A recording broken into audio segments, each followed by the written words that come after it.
Baseball Tonight is driven by Chevrolet. Out of the box we go as we played 162 games, and some of the teams in the postseason played those 162 a lot better than others.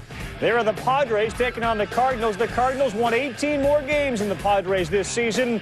Cardinals 100 wins, the Padres 82. That comes up next year on ESPN. Also later today on ESPN, it's the white against the red, and Matt Clement gets the start for Boston. Jose Contreras, a guy the Red Sox have killed historically, but posting maybe the best second half of any starting pitcher, will go for the Chicago White Sox. And later this evening, it's the Yankees and the Angels. New York goes cross-country and put their stock in a very well-rested Mike Mussina, who takes on Cy Young candidate Bartolo Colon. Alex Rodriguez has had Colon's number. We'll see if that continues and talk about all that. Welcome to the postseason. This is ESPN's coverage, and you'll be able to see some games on ESPN2 as well. Peter Gammons, Harold Reynolds, John Crux here, and I'm Carl Ravitch. What's the theme going into this postseason, do you think?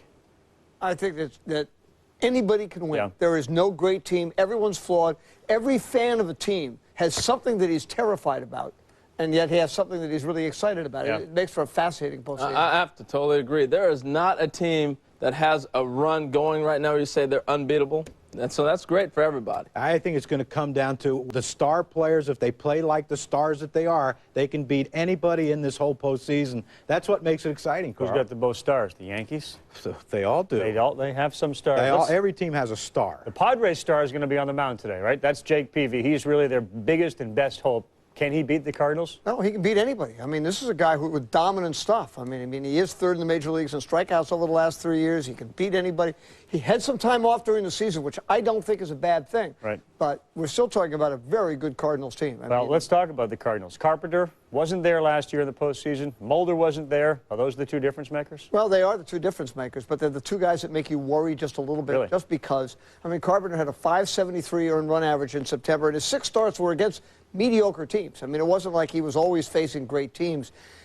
And that wear on him, the 240 innings, which is a lot more than he'd ever pitched before, is a little bit of a problem. I also worry about Martin Mulder being a little bit tired at the end of the season as well. Now, it may turn out that, they'll just turn it on. This happened to the Yankees in 2000. They had a terrible start as ERA in September. They turned around and pitched great, won the World Series. But, you just worry about those innings that they've thrown. Mm-hmm. Peter, I think, too, the other thing, when you're looking at the Cardinals, they got bored. I really think they got bored with the race because they were so dominant down a stretch, clinched early, and they were setting up rotations and everything else. I think they got bored. I still think this pitching staff, fatigue or not, will step up and pitch well. Padres couldn't afford to get bored. Barely won the division, barely was over 500. How can they beat this great Cardinal team? Well, it starts with Jake Peavy. He's going to get 2 starts in this series, and he has to win both games for the Padres to win. If you're counting on Woody Williams, Adam Eaton, you could be in trouble. But the thing with Jake Peavy you have to watch in today's game is the emotions. He's a very emotional pitcher. It's his first postseason. He relies on movement and speed, and if he's a little excited, he might overthrow and he might straighten out. And I think another key is Ryan Klesko. We know what Giles, Hernandez, Khalil Green have done down the stretch. This guy here has to pick it up. With only 58 RBIs this year, very disappointing in the middle of the lineup. If he steps up and can contribute against the Cardinals, who he's had success against in the past, this could be a great series, a 5-game series. September's success is not unfamiliar to this Padre team. You mentioned Klesko. He's going to bat second for the Padres and Bruce Bochy. And, of course, some other guys have got to step up. Dave Roberts is going to come back at 314.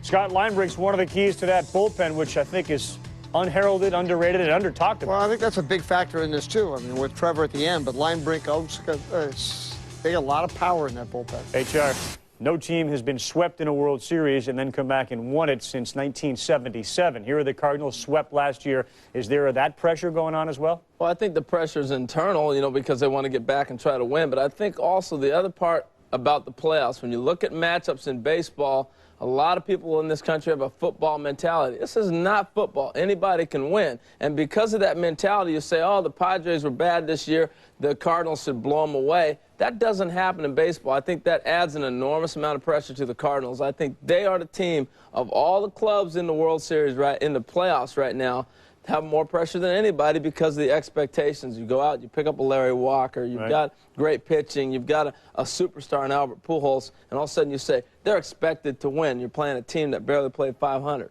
A lot of pressure. And you mentioned it earlier about them being bored, and one of the greatest baseball minds that I know, Larry Bowa, told me once in spring training when I was hitting 120, it's not a switch, idiot. You can't turn it on and off. So, I mean, the Cardinals, though, they have to find that switch quick because if Peavy gets off hot, you never know what's going to happen. It could be a quick series. No, and it becomes very difficult. If they fall behind 1-0 or they're down 2-1 at one point in the series, I mean, let's face it, because they are expected to win, people are going to be jumping all over them, pointing a lot of fingers, and that, you know, things get a little tense around there when those things With all that said, the Cardinals are better. They're a better team. Better. They respond as well as anybody to all the pressure. Well, and their star doesn't let them get down either. Yeah. Albert Pujols isn't going to let them lose. So good chance for all the stars to shine. But, you know. No, well, they have a chance. Peavy is their chance. This is a big game one for them. We'll talk about other game ones, other key matchups. Football mentality or not, you do need your superstars, like Crucky said, to step up. We'll focus on Manny and Contreras and Albert Pujols and his keys as he gets ready to take on not only Peavy and the Pods. The Yankees rotation in flux, or is it locked in? We'll find out. And then there's this. You can always get your postseason highlights on MLB.tv. Log on to ESPN.com to sort of get you there. Subscribe to MLB.tv. Never too late. Today, the Major League Baseball Division Series begins. At 1, Pujols and the Cards host the Padres. Then at 4, Ortiz and the Red Sox begin their quest to repeat against Konerko and the White Sox. The Division Series begins today at 1 Eastern on ESPN. When you need to send someone money in a hurry, Western Union offers you the Gold Card Rewards program. It quickly pulls your information, saving you time and paperwork. Ah, your brother Scotty. For every story, Western Union. Nausea, heartburn, indigestion, upset stomach, diarrhea. Yay, Pepto-Bismol! Nausea, heartburn, indigestion, upset stomach, diarrhea. Yay, Pepto-Bismol! You see, pink does more than you think. Also in cherry. It's gotten into Rusty. Bonjour. French toast. It's French Toast Festival at IHOP. It's 3 luscious French toast choices and 1 irresistible deal. IHOP. Come hungry, leave happy. People should be treated fairly. That's why eLoan has fought for the strictest privacy laws in the industry. Check out our current monthly mortgage options. Those are some of the revolutionary ways we're changing the lending industry. eLoan. Radically simple. So, what do you think? In the time it takes to take out the trash, you could save hundreds on car insurance. Geico. 15 minutes could save you 15% or more. Let's get campy! New clothes are fun, but they won't save you money on car insurance. Geico. 15 minutes could save you 15% or more. Why haven't you called Geico?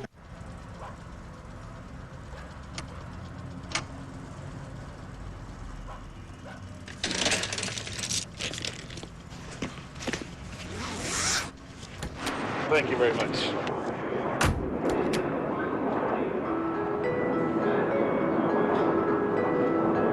Now you can fly American for less than you think every day. Where are we going? It's a surprise. We know why you fly. We're American Airlines. Log on to MLB.com to follow baseball live on the web with MLB.com's real-time stats, game day audio, and MLB.tv. MLB.com, where baseball is always on. Baseball Tonight is driven by Chevrolet. Chevy and baseball, they just go together. An American revolution. And in part by Western Union, the fastest way to send money worldwide. Here's the schedule, folks. Padres and Cardinals coming up shortly. Red Sox will take on the White Sox at 4 o'clock Eastern time. Clement and Contreras, we'll talk more about that shortly. And then it's the Yankees and the Angels this evening at 8 o'clock Eastern time on Fox. Baseball Tonight, folks, after midnight on ESPN as part of the trifecta this evening. Meantime, you look around and you say it's not a football mentality, HR, but there are certainly some key matchups individually, pitcher versus hitter. Why don't you give us a couple that sort of jump out at you? Well, the first one we'll start with Albert Pujols and Peavy. I just think that This is a tremendous matchup because Pujols is the guy. The uniqueness about baseball is you can't take the bat out of somebody's hands. The key to Albert Pujols, you want to keep him in the ballpark. That's it. If you can keep him in the park, it's a bonus. And that's really, you got to do that. Pitch him away, make him have to shoot that ball the opposite field, breaking balls off speed, make him drive the ball the other way. Jake Peavy, believe it or not, can pitch at the top of the strike zone, and he can throw that breaking ball on the outside. That's what he's going to have to do. Keep the ball away and keep it up in the zone. You get the ball down in those areas against Albert Pujols, he's going to hurt you. You got to keep him up where he might chase a pitch and keep him in the ballpark. Manny Ramirez, I think the big key with Manny Ramirez, you got to bust him inside. Manny versus Contreras, the problem the Yankees did here, as you watched them try to bust him in, they continue to throw the same pitch. And as a result, he ends up getting the ball out over the plate to hit. I think once you bust him in, you're able to go back outside, and then you're able to be successful. But Contreras' key to him is that nasty split. You bust in, then you go away with the split. The other key, if he pitches out of the windup. When he pitches out of the stretch, for some reason, he doesn't have the same stuff. He's got to try to get ahead of guys that way. Garrett Anderson and Messina, Garrett Anderson's going to get his hits. Plain and simple, you just can't let him hurt you when he gets the hits. And the big thing here is you help force him to hit situations. He's going to roll the ball through the hole, keep him in the ballpark once again. Another one of those guys. He's going to get his hits.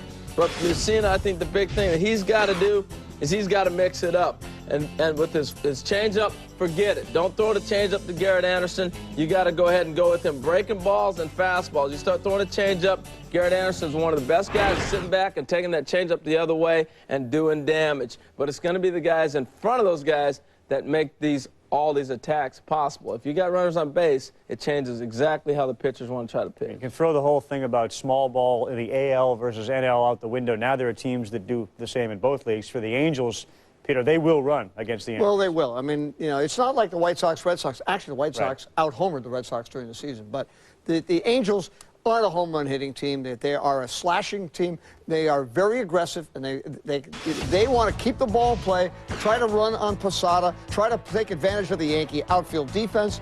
And that's the way they have to play. Adam Kennedy, why is he hitting ninth? Because they want two leadoff hitters after the first time around the order. And here's the guy, he killed the Yankees. He hit .430 against them during the season. He's always in motion against them. Figgins is a big guy. They have to shut him down. And the one thing Mussina is on, he has no way of knowing what Mike Mussina is going to be. He's only pitched, he's only pitched 14 innings in 2 months. But, I mean, if he could throw breaking balls, get Figgins out that way, keep him off base, it's really important, because if you end up facing Vlad and there are two guys on base, you do have to pitch to him. Interesting. So many sort of unanswered questions. The Yankees' rotation's been unanswered all year. Jin-Meng Wong's going to start game 2, which means, I guess, the most consistent starters, short of Randy Johnson, Small and Chacon, aren't starting. Does that concern you? Well, it doesn't. It doesn't. I think what he's going with today, Joe Torre, is he's going with the veteran. He's going to start Mike Mussina, a guy who's been in the postseason battles before. He's going to start game 1, and I think it's to the Yankees' advantage, because he hasn't had a lot of success in the second half because he hasn't really pitched that much. When he has, he's gotten beat around. But he's going to be pitching in the shadows, Carl, and that could get 2 or 3 extra innings out of Mussina coming in the game. And I love the fact that Jin-Meng Wong is going to pitch game 2 because of Chacon and Small. He has the best stuff. He's going to keep you in the game. He's going to throw strikes. He's not going to put runners on. And if he can hold them and they can steal a win that way, then they get Randy Johnson in game 3. And if they can get Randy in game 3, tied 1-1 or even up 2-0, then they're going to go ahead in the series, because I don't think they can beat Randy. And I think Aaron Small is really important in the bullpen. Remember that game when Mussina got knocked out in the second inning, lost 17? They win that game if Jarrett Wright could pitch on Thursday night and Aaron Small's in the bullpen, because Small will shut down Baltimore. That's an important thing. If Mussina gets knocked, any one of these starters gets knocked out, having Aaron Small to be able to go in and do what he did on that one Saturday afternoon game late in the season, throw 5 or 6 shutout innings, is really important. I think the one thing, go ahead real quick. With Mussina, I just think it's confidence. I don't care how many years you've pitched, or you're a veteran or whatever, it's confidence. And I think with the shadows, if he can get 3 innings and steal them from the Angels without giving up anything, his confidence is going to build, his stuff's going to be sharper. It's funny we're talking about the Yankee pitching, because really the key to this team is going to be their offense. So, and I think that when you start looking at the Yankees' offense, they're great at getting into bullpens. And the most pressure today of the pitchers is going to be on Colon. If he can go ahead, like you said, to starting in the shadows and be able to extend and possibly get to the guys in the bullpen, they want to get to Shields and they want to get to Rodriguez at the end of the ball games, then you got a chance. If you get into the middle of that Anaheim bullpen, and the Yankees are great at getting into bullpens, then this is going to become a Yankee ball game, and they're looking for offense. If they get any pitching at all, the Yankees should win with offense. Don't you think having Escobar and Santana in the bullpen really increases the Angels' power there? Absolutely, it does. It makes a big difference. Power arms usually do it in the postseason. Take a look at this matchup between the Angels and the Yankees. 6-4, the Angels took care of the Yankees. One of the reasons New York traveled to Los Angeles to play this series. The runs per game fairly similar. So are the averages, and so are the bullpen ERAs. Just a couple of guys, folks, to look for coming in. A-Rod is red hot. Benji Molina's hot for the Angels. Randy Johnson, 6-0, a 1.93 ERA. in his last 8 starts. We'll come back. Brian Giles getting set for the San Diego Padres. He'll hit cleanup in between Loretta, who bats 3rd, and Mark Sweeney, who'll bat 5th. Padres and Cardinals set to kick off the postseason next. Due up on this edition of Baseball Tonight, the Sox. Been red hot, David Ortiz and Manny Ramirez. This guy also has entered that conversation. Paul Konerko. Can he carry Chicago? It's time for the lending industry to change. That's why eLoan has consultants who don't make money based on the rate of the loan and has no lender fees. Those are some of the revolutionary ways we're changing the lending industry. eLoan. Radically simple. Seize the day! God, I can't wait to quit this job. Make reservations for the most outrageously funny, craziest comedy of the year. Every time I look at you, I wish I was a lesbian. Every time I look at you, I'm glad I'm a lesbian. Waiting. Rated R. In theaters Friday. I'm Dale Earnhardt Jr. Welcome to a new generation of Wrangler.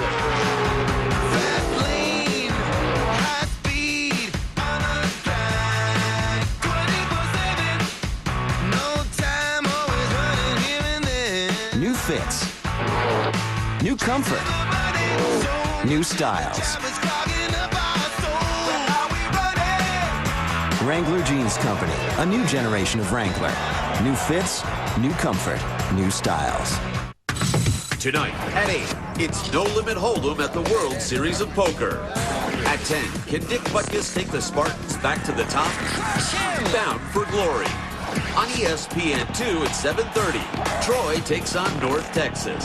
At 10:30, before the movie, get the real story behind Roger Bannister and his quest to break the 4-minute mile. It's all on tonight. For breaking news and scores, turn to ESPN News. Yeah, I'm married. I have a 14-month-old boy right now. And if something happens to me, I want to make sure my wife's going to be taken care of. When the governor tried to cut survivors' benefits for families of fallen firefighters and police, California's bravest fought back. Now through Prop 75, Arnold and his allies would hit firefighters and other public workers with new political restrictions to make it harder for them to be heard. I think Prop 75 is an attack on firefighters. He's trying to weaken the voice of the men and women that protect the peoples of California. A community center in great need of repair fell into disuse, and its rundown condition rubbed off on everyone around it. Until a group of good neighbors gave up their Saturday to help fix it up, which inspired the community and led to a renewed enthusiasm in the neighborhood. Every year, over 30,000 volunteers participate in Comcast Cares Day to make improvements like this in neighborhoods far and wide. Comcast, your neighborhood is our neighborhood. Welcome back to Baseball Tonight, driven by Chevrolet. Well, you look at the Cardinals and Padres, you generally say mismatch. One thing the Cardinals might be a little concerned with, the last 15 years, only once has the team with the best record in the regular season gone on to win the World Series. And you have to go back to 1998, that was the Yankees. We tried hard to make a case for the Padres. The Padres believe they can win. John Miller and Joe Morgan have the call for us and give us a preview. John? All right, Carl, it is a beautiful day for baseball. It feels like July here in St. Louis. That means it's hot, about 88 degrees right now. Beautiful day for a ball game. The San Diego Padres, the heaviest of all the underdogs in this postseason, the worst record of any team ever to make it into baseball's postseason. But they've got Jake Peavy in the mound, the 24-year-old right-hander, awfully tough to hit, one of the best in the game. And he says the Padres are not going to apologize for their record. NL West was a weak division. We're not trying to hide anything out there, but bottom line is we're division champs. We're in the playoffs with a chance to win a world championship if we play good baseball. We've played good at times, and you know, we're playing good baseball right now, so we like our chances going in here. You know, we came into St. Louis and we played very good in the regular season. We know that we match up with the teams that are in the playoffs. We've beaten them in season series, and so we know we have a chance. It's not a David against Goliath by any means. All right, now most people would disagree with that notion, Joe. Most people think it is David versus Goliath. How about you? No, I don't ever think it's David Goliath when you get to the playoffs, because anyone can win once they get to the playoffs.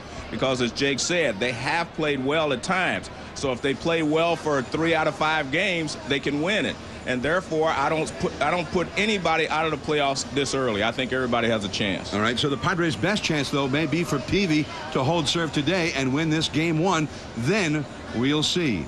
All right, the Padres and the Cardinals are about ready to start. Let's go back to you, Carl. John and Joe, thank you very much. See you just about 10 minutes from now. And, of course, the game that comes up later this afternoon, it's the Red Sox and the White Sox. Ozzie Guillen's team jumped out to a fast start. You mentioned they had all that momentum. They slowed, but when it came down to crunch time, they buried the Cleveland Indians. They get the Boston Red Sox. You look at the season series between these two teams. Well, offense is certainly Boston's strong point, but when it comes to the running game and speed and maybe taking some chances, you got to like Posednik and the way Ozzie Guillen manages that club. So it's going to be maybe speed against power. And, John, is that going to be one of the things that Guillen tries to exploit? Well, that's what they have to exploit, Carl. When you look at the Boston Red Sox outfield, I mean, Manny Ramirez led the American League outfielders in assists. You still have to run on him. And Johnny Damon has the bad left shoulder. Trot Nixon, not great throwing arm. So if I was the Chicago White Sox, I know Posednik, Iguchi, Rowan, they're going to run and they're going to challenge this outfield. But Konerko, Carl Everett, even A.J. Brzezinski, they have to take chances on the base pass. They have to read balls off the bat. They have to get to third base. And if they can score runs with a fly ball or ground outs, then they have a chance of stealing the series from the Red Sox. Well, speaking of stealing, you can run maybe on Veritek some of the Red Sox pitchers. This is not Pedro and Schilling. This is a different look for the Red Sox. And on paper, the White Sox starters seem to be better. Well, one of the things that was very notable in the last week, the White Sox starters who got them where they were got hot. The Red Sox hitters who had struggled all September got very hot the last 4 days. They were swinging the bat great the last 4 days. But the key to this series to me, these two guys are supposed to pitch 1 and 5. I mean, what are we going to get? Contreras, after July, is the second best pitcher in the league other than Johan Santana. 9-1, dominant stuff. Finally, pitching contrary to the way he pitched growing up in Cuba, which is starting off pitching backwards. He's now pitching, off his fastball, using the split ahead in the count. Matt Clement had a 6 ERA in September. He had a couple of great games. He had some inconsistent games. You really don't know. Can the White Sox have enough at-bats against him so they get him frustrated? And will Contreras get really frustrated if the Red Sox take a ton of pitches, he gets a couple of guys on base, and he starts having to pitch out of the stretch? Division Series roster note, the White Sox, Brandon McCarthy, their young guy who has such great stuff, not on the roster. El Duque is. I know you guys think that's a great decision. The catcher, A.J. Brzezinski, Minnesota, didn't really work. Didn't work in San Francisco, and yet, if you listen to some Chicago people, he's a difference maker. Well, Carl, in my mind, it did work in those other places, though. You look at what Minnesota was able to do. They won championships, and a lot of it goes to the catcher, and A.J. Brzezinski doesn't get credit. He caught a great pitching staff in Minnesota, taught those how to play, went to San Francisco. They had a good year, and now we all talk about the pitching staff here. This guy logs innings back there with the best of them, understands the game. He came up in a system in Minnesota that taught him how to understand the game of baseball. And I think A.J. Brzezinski doesn't get enough credit for how well these guys have done. And one of the things that he does as good as any catcher in the big leagues is he takes control. He is not afraid to jump up and get in somebody's face. And I think that's why Contreras and all the guys have really matured this year as pitchers, because he said, here's how you're going to do it. And you got to have a guy back there sometimes shakes a pitcher up and says, this is the way we're going to do it. This is the game plan. Yep. I'll take the blame. No question. Communication not only from the catcher to the pitchers, but from the manager to the pitchers. That also is something that's helped Chicago. We'll come back on Baseball Tonight just a couple of minutes away now from the Cardinals and the Padres. Jake Peavy, he will be swinging, but more importantly for Padre fans, he's going to be pitching to an offense that this year was dominant. That's next. 4 minutes. Thursday at 7 p.m. Eastern on ESPN2. I've been to Louisville, Nashville, Knoxville, Omaha, Hackensack, Cadillac, Fond du Lac, Davenport, Idaho, Jellicoe, Argentina, Diamantina, Pasadena, Catalina, see what I mean? I've been everywhere, man. I've been everywhere. Right now at Comfort Inn, Comfort Suites, Quality, Sleep Inn, Clarion, and Mainstay Suites hotels, you'll earn a free night after just 2 separate stays with Choice privileges. For reservations, visit choicehotels.com. I've been everywhere. Choice Hotels. We'll see you there. Nausea, heartburn, indigestion, upset stomach, diarrhea. Yay, Pepto-Bismol! Nausea, heartburn, indigestion, upset stomach, diarrhea. Yay, Pepto-Bismol! You see, pink does more than you think. Also in cherry. Right now at Denny's, we're offering 3 special breakfasts for a very special price. Denny's Meat Lovers Breakfast, the Country Fried Steak and Biscuits, or Denny's new Sausage Sampler with 2 patties and 2 links, each with eggs and pancakes, just $4.99. Denny's, we're cooking now. Do you know me? I'm a big player who makes big plays. My game is seamless. I don't sweat the heat. Nothing gets past me, not even the elements. I am innovation on the gridiron. I do it every second of every game. I make big plays in tight situations. I am the gladiator of victory. I am Ray Lewis, Byron Leftwich, Javon Curse. I am Torrey Holt. I am all 1,800 players in the NFL. I am NFL equipment. In Boston, people aren't normal about their Red Sox. We were the ones that always lost, and we were the ones who could explain losing. We don't know how to explain winning. What are we going to say this year? This is the year they repeat? We're huge Red Sox fans. We're the biggest fans. It's definitely an integral part of our sisterhood. It's exhausting. It's definitely draining. The Red Sox are in our blood. You know it, I know it. It's a complete addiction. I live for this. October, 8 teams, 1 champion. Watch the World Series. Don't miss it. The American Express Championship. The finest players in the world gather on one course to see who is the best. World #1 Tiger Woods is looking for his 4th American Express title, but standing in his way with victory on their minds are golf's everyman Phil Mickelson and the relentless Vijay Singh. Is Tiger Woods the best player in golf? Find out at the American Express Championship. Live coverage begins Thursday at 1:30 Eastern on ESPN. Baseball Tonight is driven by Chevrolet. Chevy and baseball, they just go together. An American Revolution. And in part by Quality Inn, featuring quality sleeper by Serta Mattresses. Wake up call recommended. Here you go, folks. Stat of the day. Since '98, the team with a home field advantage in the division series hasn't fared very well. They've won only 12 of the 28 series played. Wild card certainly has changed that dramatically, especially with the World Series titles they've gone on to. So, time for the most important thing. You got 3 games today. Give me the most important stars from each of those games. Well, in the first game, I'm taking Jake Peavy. I just think that he's a dominant pitcher, and I think he can control this St. Louis offense. In the second game, I'm taking Carl Everett, a guy hitting in front of Paul Konerko. You know they don't want Konerko to beat you. Carl Everett's going to come up big. And Sean Figgins, he can steal a win today by getting on base and creating runs. Peter? First of all, say, look, I think Larry Walker. This is Larry Walker's last year. I think he's going to have a monster postseason. He's my guy there. Kotzen Marte, I just look. The Red Sox made the run last year. Never had an opposing dominant left-hander to come in and match up with Ortiz or Nixon, people like that. Kotzen Marte can both do that. And I think Steve Finley is a key guy. He's finally got over the shoulder injury, started to swing the bat. You know, Garrett Anderson isn't going to hit for power because of that arthritic knee. Finley can really give him some juice in this series. Well, I think the Padres, the White Sox, and the Yankees all win today. My guys, for the key for the Padres will be Hernandez. He's starting to swing the bat really well, had a big hit there. I think in the White Sox game, Marte is the guy to come in and shut it down when they need to get the left-handers out. And then I like Gary Sheffield for a big game because you got to pick somebody in that lineup that's going to do it if I think the Yankees are going to win. Yes, that's right. Flip my coin is Shep today. 50th anniversary, Johnny Padres pitched the Dodgers past the Yankees. This Padres, not related to Johnny, has a similar uphill climb against the Cardinals. We'll be here all day. We'll be here between the games, folks, to preview what's coming up between the White Sox and Red Sox. ESPN News and Sports Center as well. For Peter Gammons, Harold Reynolds, John Crucker, I'm Carl Ravitch. Here come the Padres and the Cards. Baseball's postseason begins today in St. Louis as the Cardinals, with the best record in the game, host the upstart Padres, the first game of the division series. It's all coming up next, and it's all available in high definition. The following is a special presentation of ESPN, the worldwide leader in sports. Program. Scorecard program. Tonight's program. Best ninth-inning team in all of baseball.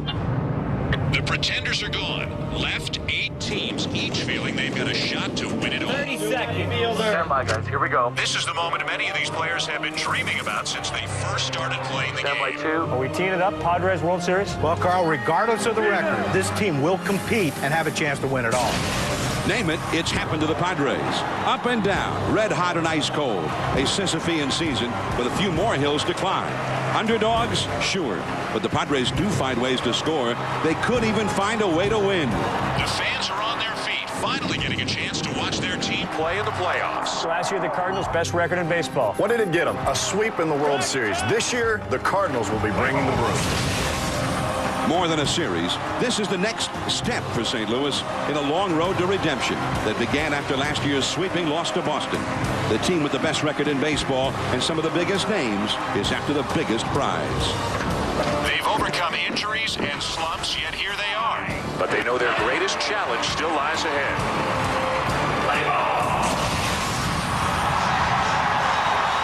It's Major League Baseball's National League Division Series presented by Budweiser. Bright blue skies overhead at Busch Stadium in St. Louis. A beautiful day for a ball game and a sea of red. That's the Cardinals' custom. Cardinals wear red and their fans do the same. Feels like July. Temperatures in the high 80s as the San Diego Padres, champions of the National League West, meet the St. Louis Cardinals, champions of the Central. Hello, everyone. I'm John Miller with Joe Morgan, and welcome. And here we go again. 2005 postseason play, and we have a prohibitive favorite. The Cardinals and the Padres. No way the Cardinals can lose to the Padres. The Padres don't have a prayer. And yet, Joe, in this first game, they've got one of the premier pitchers in the National League going, young Jake Peavy. Well, I think the Padres do have a chance, but in order for them to win this series, I think Jake Peavy has to beat Chris Carpenter twice, or at least give his team has to win both games that he starts. Jake Peavy is capable of cutting down on any lineup, and he's done so a couple of times against the Cardinals this year. But that said, I still think the Cardinals are going to win this series, but if they're not going to win it, Jake Peavy is going to be the difference. All right, now, it's not as though the guy facing him had a bad year. Right. Chris Carpenter, a top candidate for the Cy Young considerations, along with Dontrell Willis and Roger Clemens. He was 21-5 in the regular season. Well, John, he struggled a little bit down the stretch, but I think that was all mental. Once he got to a certain point, the Cardinals had won. It's very difficult to go out there and have the same concentration that you had when you're trying to win the pennant. So all I'm looking for from Chris Carpenter is just to go back to where he was, a month ago, turn the switch on and pitch great. He doesn't have to have a super game in order for the Cardinals to win, but Jake Peavy has to have a super game for the Padres to win. All right, now when you look at the lineups, that's really where it starts to look lopsided. That's where you really say, oh, the Cardinals, there's no way they can lose. They won't lose a single game. And yet, the Padres do have a fine leadoff man, Dave Roberts. He was one of the heroes in the postseason with the Red Sox last year. They've got a fine second baseman, Mark Loretta, veterans like Ryan Klesko, Brian Giles, and a very fine catcher, Ramon Hernandez. But the Cardinals have guys like Jim Edmonds and Albert Pujols. They got some real stars in the middle of that lineup. Well, you're right, and they are great stars. And Pujols he's the big guy in the Cardinals lineup. But the guy that I think is going to have the most impact on this series will be David Eckstein. He's leading off. He's the guy that sets the table for everything to happen. And he's a very good player. He's a smart player, and he has been the guy this year. He's had a great year. So he's the guy that I'm looking for to lead the Cardinals. Not only Albert Pujols, but David Eckstein. All right, so Eckstein is the X factor. So says Joe Morgan, and he knows his middle infielders. All right, we're ready to go. It feels like July in St. Louis for the summer game, but this definitely autumnal baseball, the playoffs, everything magnified. Padres Cardinals first pitch coming up. I promise promise? I promise. Chevy promises to keep building most dependable, longest-lasting trucks on the road. I promise to deliver 9 models that start under 20 grand. I promise fuel economy is just as important to Chevy as it is to you. Chevy, the #1 selling cars, trucks, and SUVs in America. I promise that we've lowered prices, Added features, or redesigned 19 models. I promise to remind you why you got your license in the first place. That's a Chevy total value promise.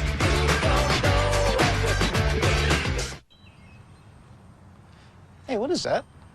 Club soda. But, what's that? ING? They're the financial services company that's all about fresh thinking. They're full of new ideas, so you're ready for whatever comes along.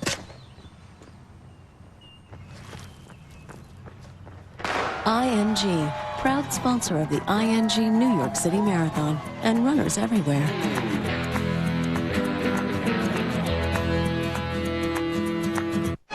Julie, will you take me to Outback for their new Heart of Gold Bronze filet with sauteed artichokes, sun-dried tomatoes, and a light lemon Alfredo sauce? Yes, I will. Try something bold. Outback Steakhouse. No rules, just right. I just hung up with your mother. You know what just hit me? I don't remember, but once we go to Outback for the new cyclone pasta with grilled chicken and 3 cheeses, it'll come to me. I love coming to Florida. Outback Steakhouse. No rules, just right. You gelling? No telling how much I'm gelling. You gelling? I'm like mud gelling. I'm so gelling. Quit yelling. We're gelling. Right. Dr. Scholl's massaging gel insoles are so soft, they make any shoe feel outrageously comfortable. Are you gelling? Dr. Scholl's. Now that Yellow Book is coast to coast, we thought about branching out. Yellow Book Cola looked very good. Fly Yellow Book Air. Fast food. Tasty. Wow, theme parks. The Yellow Book brand would be cool on lots of great stuff. The possibilities are endless. Coffee houses. Skateboards. Why not Yellow Book toothpaste? Maybe we should stick to what we do best. Great directories. Yellowbook.com and Yellow Book, not the other book. 1-800-YB-YELLOW. Can a child fulfill the promise of a father? At New York Life, the tradition of being an agent is passed from generation to generation. These promises we make to you to protect a family, to pay a policy when needed, are guaranteed not only by our values of financial strength, integrity, and humanity, but also by generations to come. Promises that last are why New York Life is the company you keep. Tastier, crispier Tostitos restaurant-style tortilla chips. You are one lucky salsa. Oh, to have a chip this tasty dipped into you. My little bowl of chunky goodness. Honey, who are you talking to? Tostitos, now even tastier and crispier. ESPN's Major League Baseball Division Series is presented by Budweiser. Bright, crisp, clean, pure, the king of beers. And in part by Wheaties, the breakfast of champions. And Circuit City. For the hottest new technology, think Circuit City. Just what I needed. And there's Stan the Man right outside Busch Stadium. Stan Musial, the great Hall of Famer, the all-time great Cardinal. Padres-Cardinals, game 1. And we have some scattered clouds that have come in the area now as the Cardinals take the field. Chris Carpenter heads out to the mound. Yadier Molina, his battery mate, to home plate. Albert Pujols over to first base.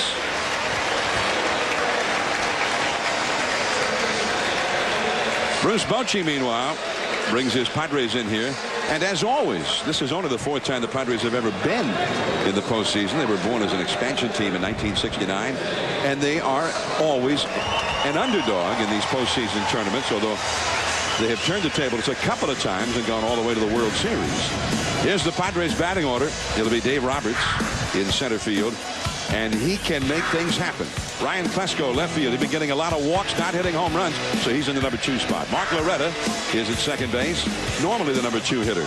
It'll be Brian Giles hitting cleanup, 15 homers, and led the club with 83 RBIs and led the league in walks. Mark Sweeney against the right-handers had a very potent season. He's at first base. Ramon Hernandez, and he was hot down the stretch after spending a lot of the year on the disabled list. An RBI man for them down the stretch. Khalil Green, when healthy, one of the best shortstops in the league, 70 RBIs. Joe Randa acquired Near the trading deadline for the Cincinnati Reds, he's got some power. And Jake Peavy, the 24-year-old right-hander, on the mound up against Chris Carpenter. And Carpenter 21-5, one of the best pitchers in the National League all year. Well, Carpenter, you know, he's one of the leading candidates for the Cy Young Award. He has a heavy sinker, good cutter, and a good breaking ball. His key is, you know, when the Cardinals cinched the championship, he kind of felt like he lost a little of his edge, but he's going to turn it up today again, get it back and let it go. But the one thing he did do, he had a little back problem also in September, so we'll have to see how that works. And remember, this is the first time he started in a playoff game, too. Last year, he was injured when the Cardinals made their run to the World Series. Yeah, and that really hurt them in the final analysis, especially in the World Series. And there's a strike call to Dave Roberts. Roberts, the protege of Maury Wills, the great base stealer, the man who changed the game back in the early 60s with the Dodgers.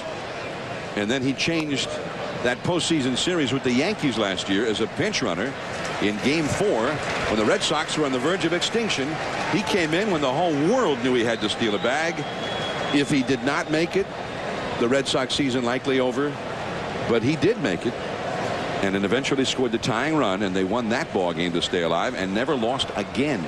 Not in that series with the Yankees, not in the World Series with the Cardinals. Now Roberts trying to make something happen for the San Diego Padres, his hometown team. When he signed in San Diego, he was coming home. He grew up in San Diego, grew up a Padres fan. A curveball lined into right field, but there is Walker.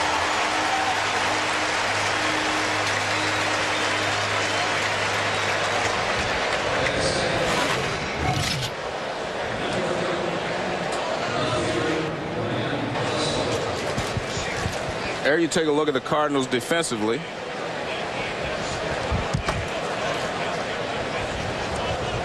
And defense in the Cardinals, I mean, you think about their pitching, it's always solid.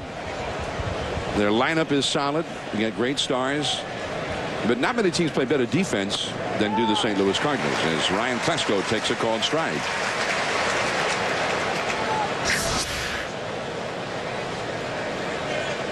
Klesko 18 homers, most of them early this year. And that curveball a little bit high. Well, the one thing I've noticed so far is his curveball is not as sharp as he would like. He's hung two of them. He hung the one to Dave Roberts. He hit it hard to right field. And that one. But that's the cutter, and that's moving very well. That seems to be his best pitch so far in the first inning here. And that cutter, a key pitch for Carpenter, and he said that he lost the release point for that down the stretch where he got knocked around his last 4 starts. And another curveball, Joe, that was not the hammer. No. 2-2. But you have to keep throwing it because you could get a feel for it at any point in the game. You have to try to use all your pitches so that you can keep the rhythm that you had earlier in the season. Just inside, and the fans thought it was over. Well, the one thing you have to remember, you got Klesko, you got Giles. They will not swing at a lot of bad pitches when they are ahead in the count. They will when they're behind in the count. At least Klesko will. And you could see Molina pull that ball. And that's the one thing you have to be careful of, is walking some of these Padres. Even though there are guys that you think can hit the ball out of the ballpark, they are very patient hitters at the plate, meaning Klesko and Giles. Well, you know, you always think of Klesko as being a big slugger, but really, right now, the walk is the best part of his game on offense. And that's why he's hitting the number 2 spot. He's been getting a lot of walks there. So now Klesko aboard, and here is Loretta. Loretta had an outstanding year, a great year last year. That's a called strike to him, and it's 0-1. This year, another story. He also hit hard with injuries, and look at that, only 3 home runs all year long, a .280 average. But he's in the number 3 spot, which tells you something about this Padres lineup. Well, one of the reasons that they struggle was Loretta and Khalil Green not being in there on a daily basis.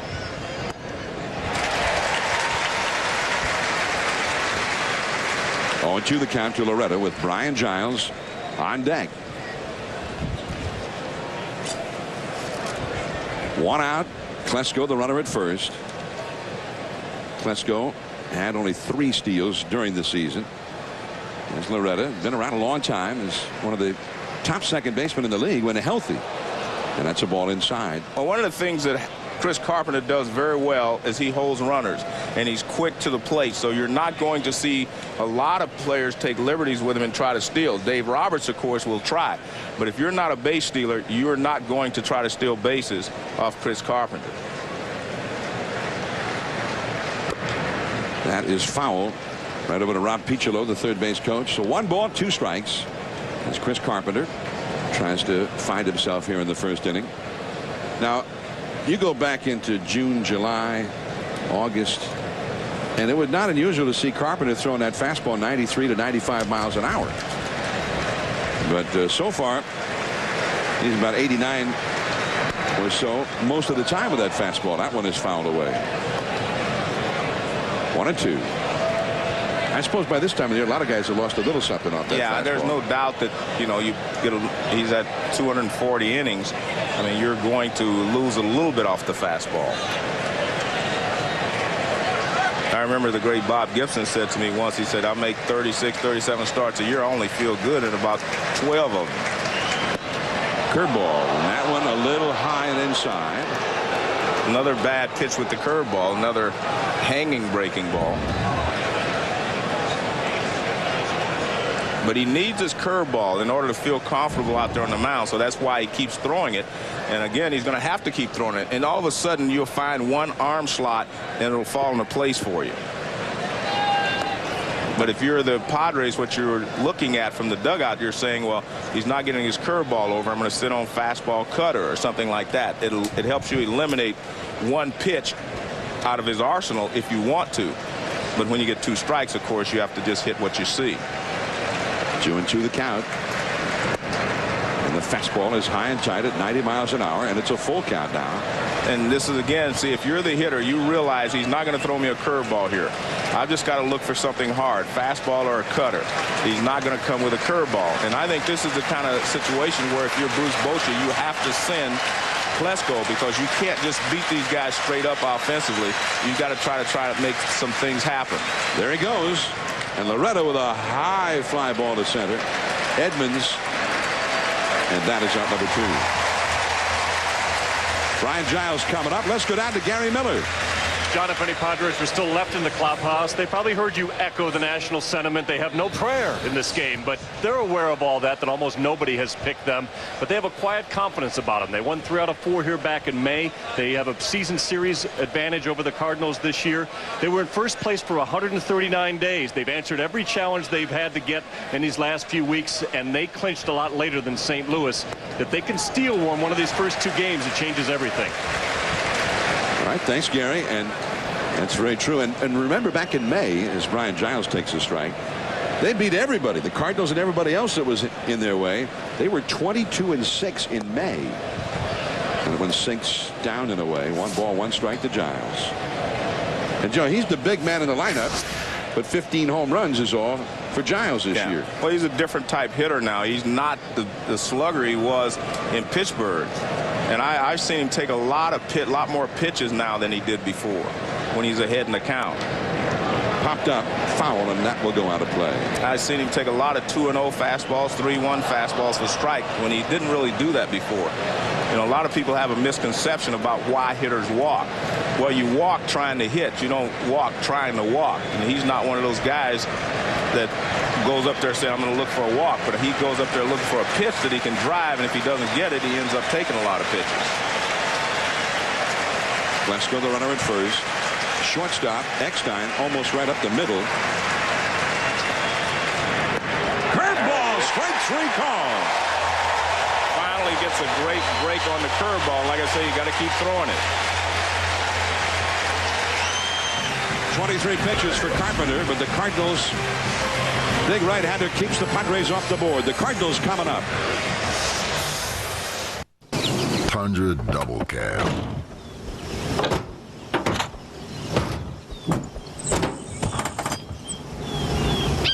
It's bigger.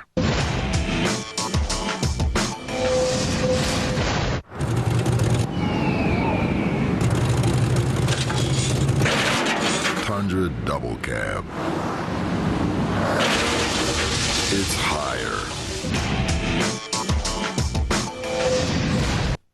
The NHL is back. NHL Center Ice is your ticket to get inside the NHL with up to 40 games a week outside your local area. Don't miss the intensity of increased rivalry, great new rules, and no more ties. The shootout is on NHL Center Ice. Order by October 31st and get NHL Center Ice for $129, $30 off the regular season price. When it comes to sports, we're on your team.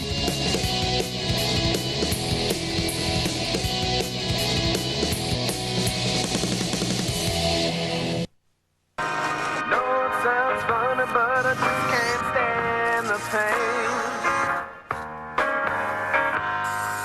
Girl, I'm leaving you tomorrow. Yeah. Ooh, that's why I'm easy. I'm easy like Sunday morning. Yeah, yeah. A beautiful day here in St. Louis, a summertime kind of a day. The Padres nothing, and the Cardinals are coming up now in Game 1 of this National League Division Series. And let's take a look at Tony La Russa's batting order now as Jim Edmonds is getting ready. It'll be David Eckstein. He finished the season on a roll. He's at shortstop, 294. Jim Edmonds, his lowest average in many years, but 29 home runs.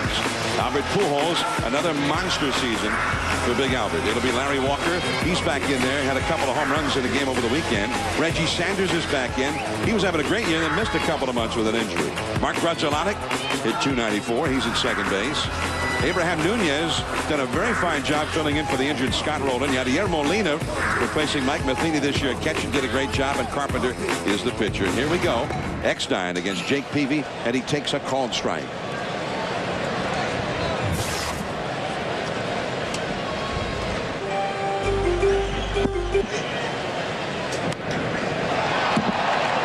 Left field, going back on the ball, and under it is Klesko. So Eckstein is gone. Well, Peavy led the league in strikeouts this year. Throws a heavy sinker. I mean, he's got great stuff. I mean, on any given day, he's as good a pitcher as anyone in the National League. So that's why I say he's the key to their chances of winning this playoff. I think he's got to win 2 games or at least beat Carpenter in one of those games, and his team wins the other one.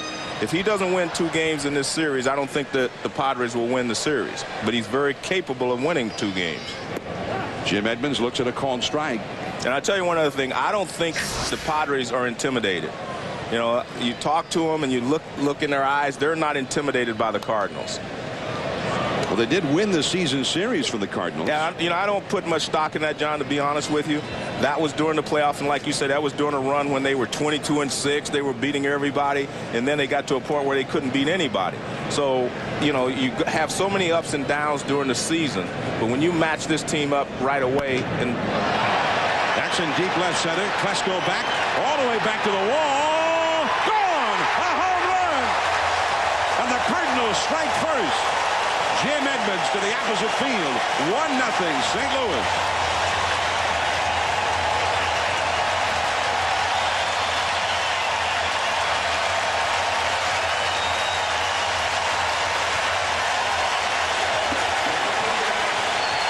I talked to Jim Edmonds in the tunnel before he actually took batting practice, and he said his real concern was his front shoulder, the front arm. He said extending it might be a problem for him, and you can see he likes to extend his arm through the hitting zone. He said right now he could extend it, but, you know, it's his front shoulder, so he said he wasn't sure how much leverage he could get, but he got a lot on that one. Albert Pujols on a 1-strike pitch has grounded out to Khalil Green. So Albert is very quickly retired. And 2 down, and here comes Larry Walker. Walker was hitting the ball well enough there at the end of the year that he's in the number 4 spot. But I think he's in the number 4 spot for a couple of reasons, John. He's a very smart hitter. He knows how to get a pitch to hit. He knows how to adjust to what the pitcher's doing. And he's a left-handed hitter to hit behind Albert Pujols. So, I mean, I think Larry Walker's a perfect 4th-place hitter if he's healthy, and he seems to be right now. And he says to me in the playoffs, he said, I only have to be healthy for 11 more victories. Hard breaking ball to Walker, strike 1. Canadian, likely will retire after this postseason, and he takes a called strike from Peavy. And that's Jake Peavy at his best right there. Hard breaking ball down and in to a left-hander, and then a good tailing fastball away. And that's not just a sinking fastball. That fastball is a exploding fastball with a lot of movement. 0-2 the count. And that's in there. Strike 3 called, and Walker knew it. But Jim Edmonds has given the Cardinals the lead here with a quick strike. An opposite field home run. His 7th division series home run. 1-0.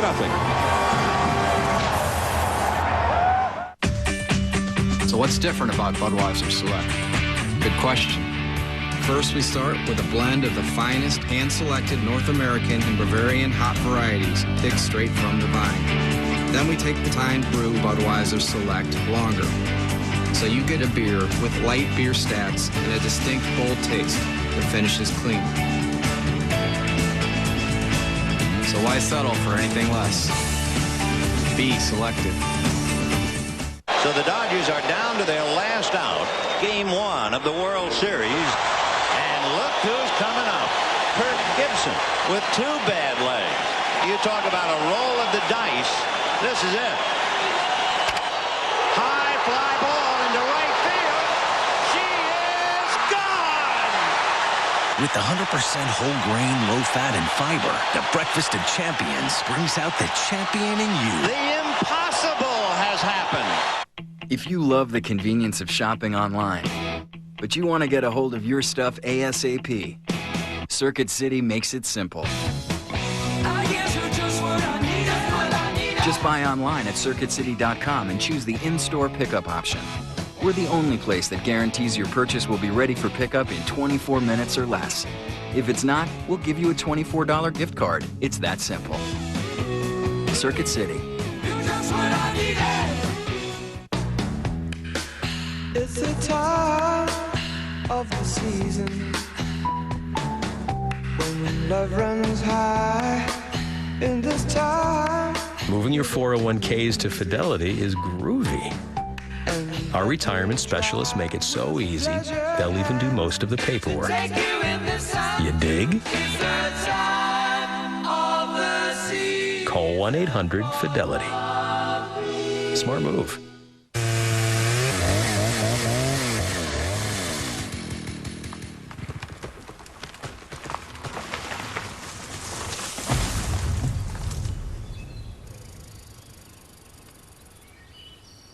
Say how do you do to the Meat Normus omelet sandwich.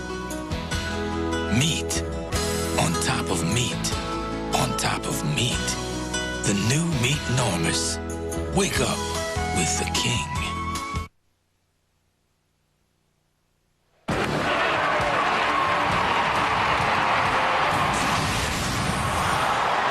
The National League Division Series. I'm John Miller with Joe Morgan. Gary Miller also here with us. And Jim Edmonds has given the Cardinals a 1-0 lead with his opposite field home run. For Jim Edmonds, this is his his 5th Division Series experience. And he has homered in every Division Series in which he's played.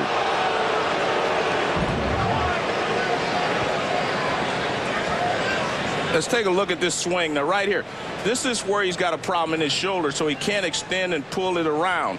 But what he does is he goes the other way, and Jim Edmonds is one of those guys that can go the other way as well as anyone. In fact, he's got a lot of power the other way, and so expect him to hit the ball the other way today, simply because his front shoulder bothers him when he tries to pull around and hit the ball to right field.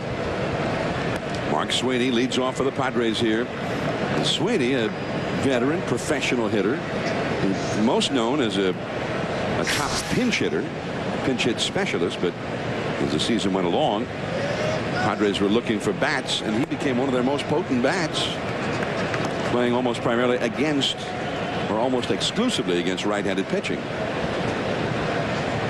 We're going to show you another look here of Jim Edmonds in a moment, and just watch how his front side, he keeps the right shoulder from pulling off the ball. That helps you to hit, first of all, but it really helps him with a sore shoulder. Albert Pujols, safe! And Pujols is unhappy and gets into the face of Bill Hahn. And here comes Tony La Russa. Sweeney hustled up the line and beat it out of La Russa. Now gets into the face of Hahn, and Yadier Molina trying to keep Pujols away from Hahn. Well, what happened was Pujols was about to throw the ball to Carpenter. Then he realized, well, I better take it myself. And watch this. He's going to throw it, and then he decides to go. And, you know, from that angle, you can't really tell. But from up here, it appeared that Pujols beat the play. You see, he was going to throw it. Then he goes after it, and he is out. And watch his front foot hits before his foot hits. In fact, Pujols hits the bag and rolls over the bag before Sweeney hits the bag. Now watch Pujols hits the bag right there. Now here comes Sweeney. So it wasn't even that close. So that is the first hit for the Padres, an infield hit. I mean, do you think Carpenter was late covering? Why didn't Albert just toss the ball to Carpenter? Well, he didn't like the angle. He was coming at an angle. See, one job of a pitcher is to run toward first base, but then run down the foul line, parallel to the foul line to cover the bag. And he was still coming at an extreme angle, which could put him in harm's way. He could collide with that runner. He could collide with the runner. It's also a tougher toss. Ramon Hernandez, and that one. Well, it appeared that he lost it. It looked like he lost it in the sun somehow, or in a white shirt maybe. I thought all the shirts were red shirts, though.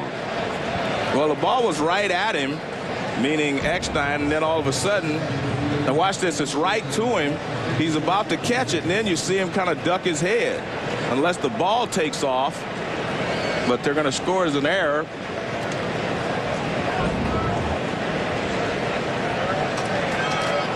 I love day baseball, but there are some problems as far as, sun, fields, and shirts in the background. A lot of these things come into play in the day game. Now the ball hit by Khalil Green. There's Jim Edmonds in left center. Tagging and bluffing toward third with Sweeney. And Edmonds with a strike to third.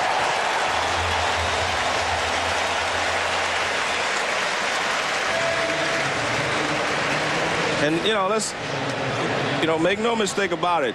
Umpires feel the pressure of a playoff as well as the players themselves. And sometimes, we'll see some mistakes throughout the playoffs. Bill Hahn, the first base umpire, and broiled in some controversy. Ed Montague, a long-time umpire. Yeah, he's back at the plate. Bruce Dreckman at second, Jerry Lane at third, Angel Hernandez along left field, and Tim Timmons along the right field line. Joe Randa. Curveball. That buckled his knees as it dropped in there for a strike. So that's one of his big pitches, and he was able to use that to strike Giles out in the first inning, and that gave him confidence to throw it. But you have to give he and Molina credit because they continued to throw the curveball throughout the first inning until he got it right. Another curve, and Montague thought it was a little bit high. 1 ball, 1 strike. Joe Randa spent most of the year with the Cincinnati Reds. Hit a home run on opening day right here on ESPN to beat the New York Mets. But eventually went to the Padres, and now here he is in the postseason. Fastball missing inside, and it is 2-1. I'm just trying to, it must have been a shirt for the shortstop Eckstein because the sun is out sort of behind the right field foul pole at this point. Well, it definitely wasn't the sun.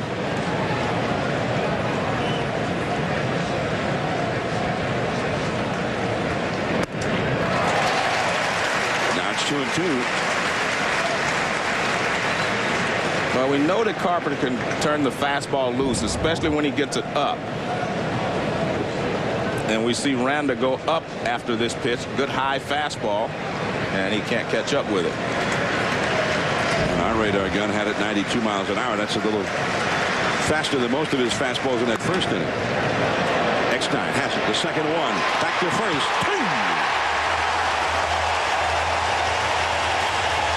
Eckstein begrudged a lot to Albert Pujols.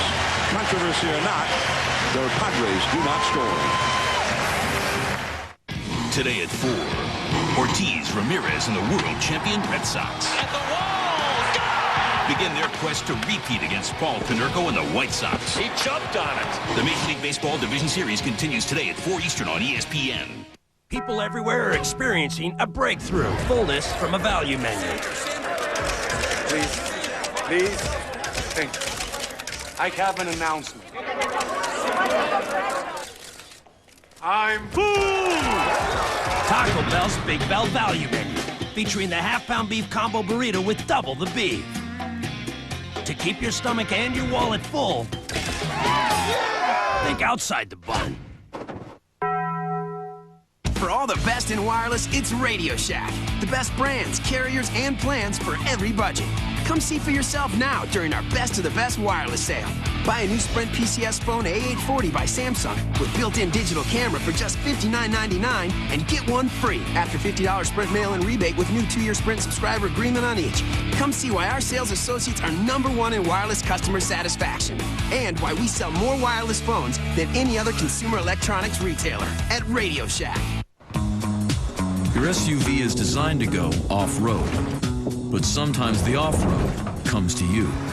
Introducing the new Goodyear Forterra with silent armor technology, made with SUV drivers in mind. A layer made with Kevlar means the Forterra is tough and rugged, and extra cushioning means the Forterra rides quietly and comfortably. The new Goodyear Forterra with silent armor technology.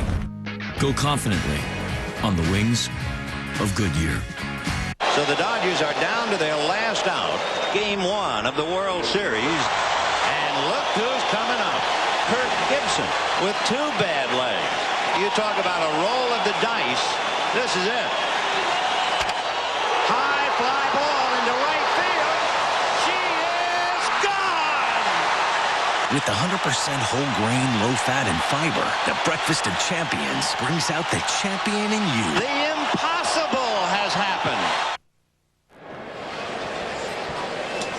Game 1 of the National League Division Series, and the Cardinals here at Busch Stadium at home with a 1-0 lead on Jim Edmonds' first inning home run. We mentioned how Edmonds now playing in his 5th division series, and he has hit at least 1 home run in all of those division series. Today's his 16th division series game, and he's hit 7 home runs in those 16 games. So not so surprising. In fact, only 1 National League hitter has ever hit more homers in a division series than Edmonds, as Reggie Sanders swings and doesn't get it on a slider. And that was the man with more homers than Edmonds is the Atlanta Braves' Chipper Jones, who will get underway tomorrow at home as the Braves will host Houston.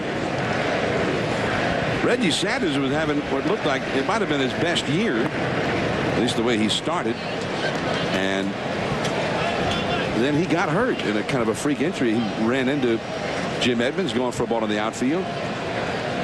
And Tony La Russa said that he really just kind of seemed to find his swing the last, 10 days or so.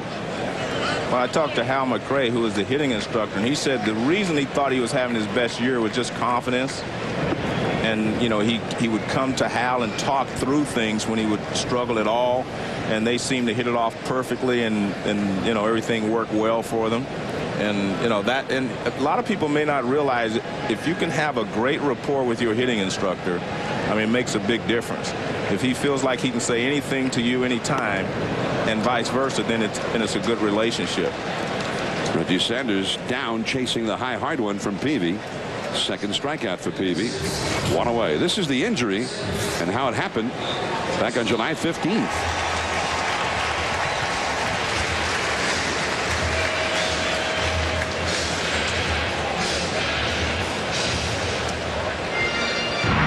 And really, when you got a guy like Sanders and Jim Edmonds out, there's like 2 center fielders. There is Dave Roberts getting to that one, hit by Grudzielanek. 2 down.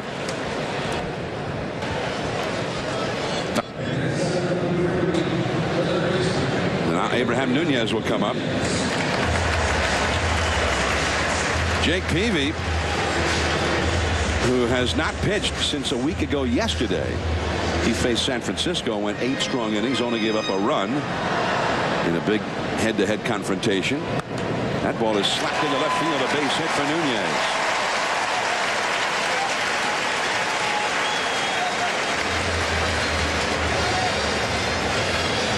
Well, we see Jake Peavy every once throw that good sinking fastball, and there it is, down and away. And if you try to do anything with this ball other than what Nunez does, you're going to ground out someplace because you're going to pull it and not hit it as hard. He just slaps it through the left side of the infield. That's a tough pitch, but it was good hitting on Nunez's part. And the Cardinals as a group have been very aggressive against Peavy so far. Nunez was the 7th hitter, and he's only thrown 16 pitches. Here is Yadier Molina, the 8th place hitter, and that's just off the outside for a ball. Peavy last year led the National League in ERA. This year he led the league in strikeouts, even though he had some rib cage and back problems that caused him to miss a handful of starts. Well, what that tells you is the point is this guy can be as good as anybody in baseball on any given day. I mean, he is one of the premier pitchers in the game. So when he's on his game, I mean, he can shut down anyone. 216 strikeouts in only 203 innings.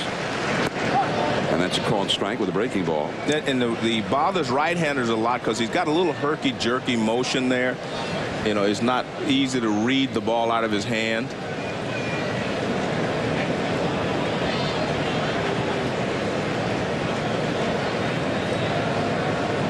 1-1 the count. Another breaking ball into the hole. Khalil Green bops, picks it up, and still gets it. Yadier Molina has got the catcher's legs there. 1 ahead, 1 left. On to the third. 1-0 Cardinals. It's proven. Advertising on Comcast works. Ever since we start running commercial, the patient will come and say, oh yeah, I saw you last night on TV. And the response is very positive, and the production team did a very good job of putting it together in a very professional way, as well as project an image that is very matching what we have in mind. The bottom line is I got the result that I want. Put cable advertising to work for your business. Call Comcast Spotlight 408-278-7725.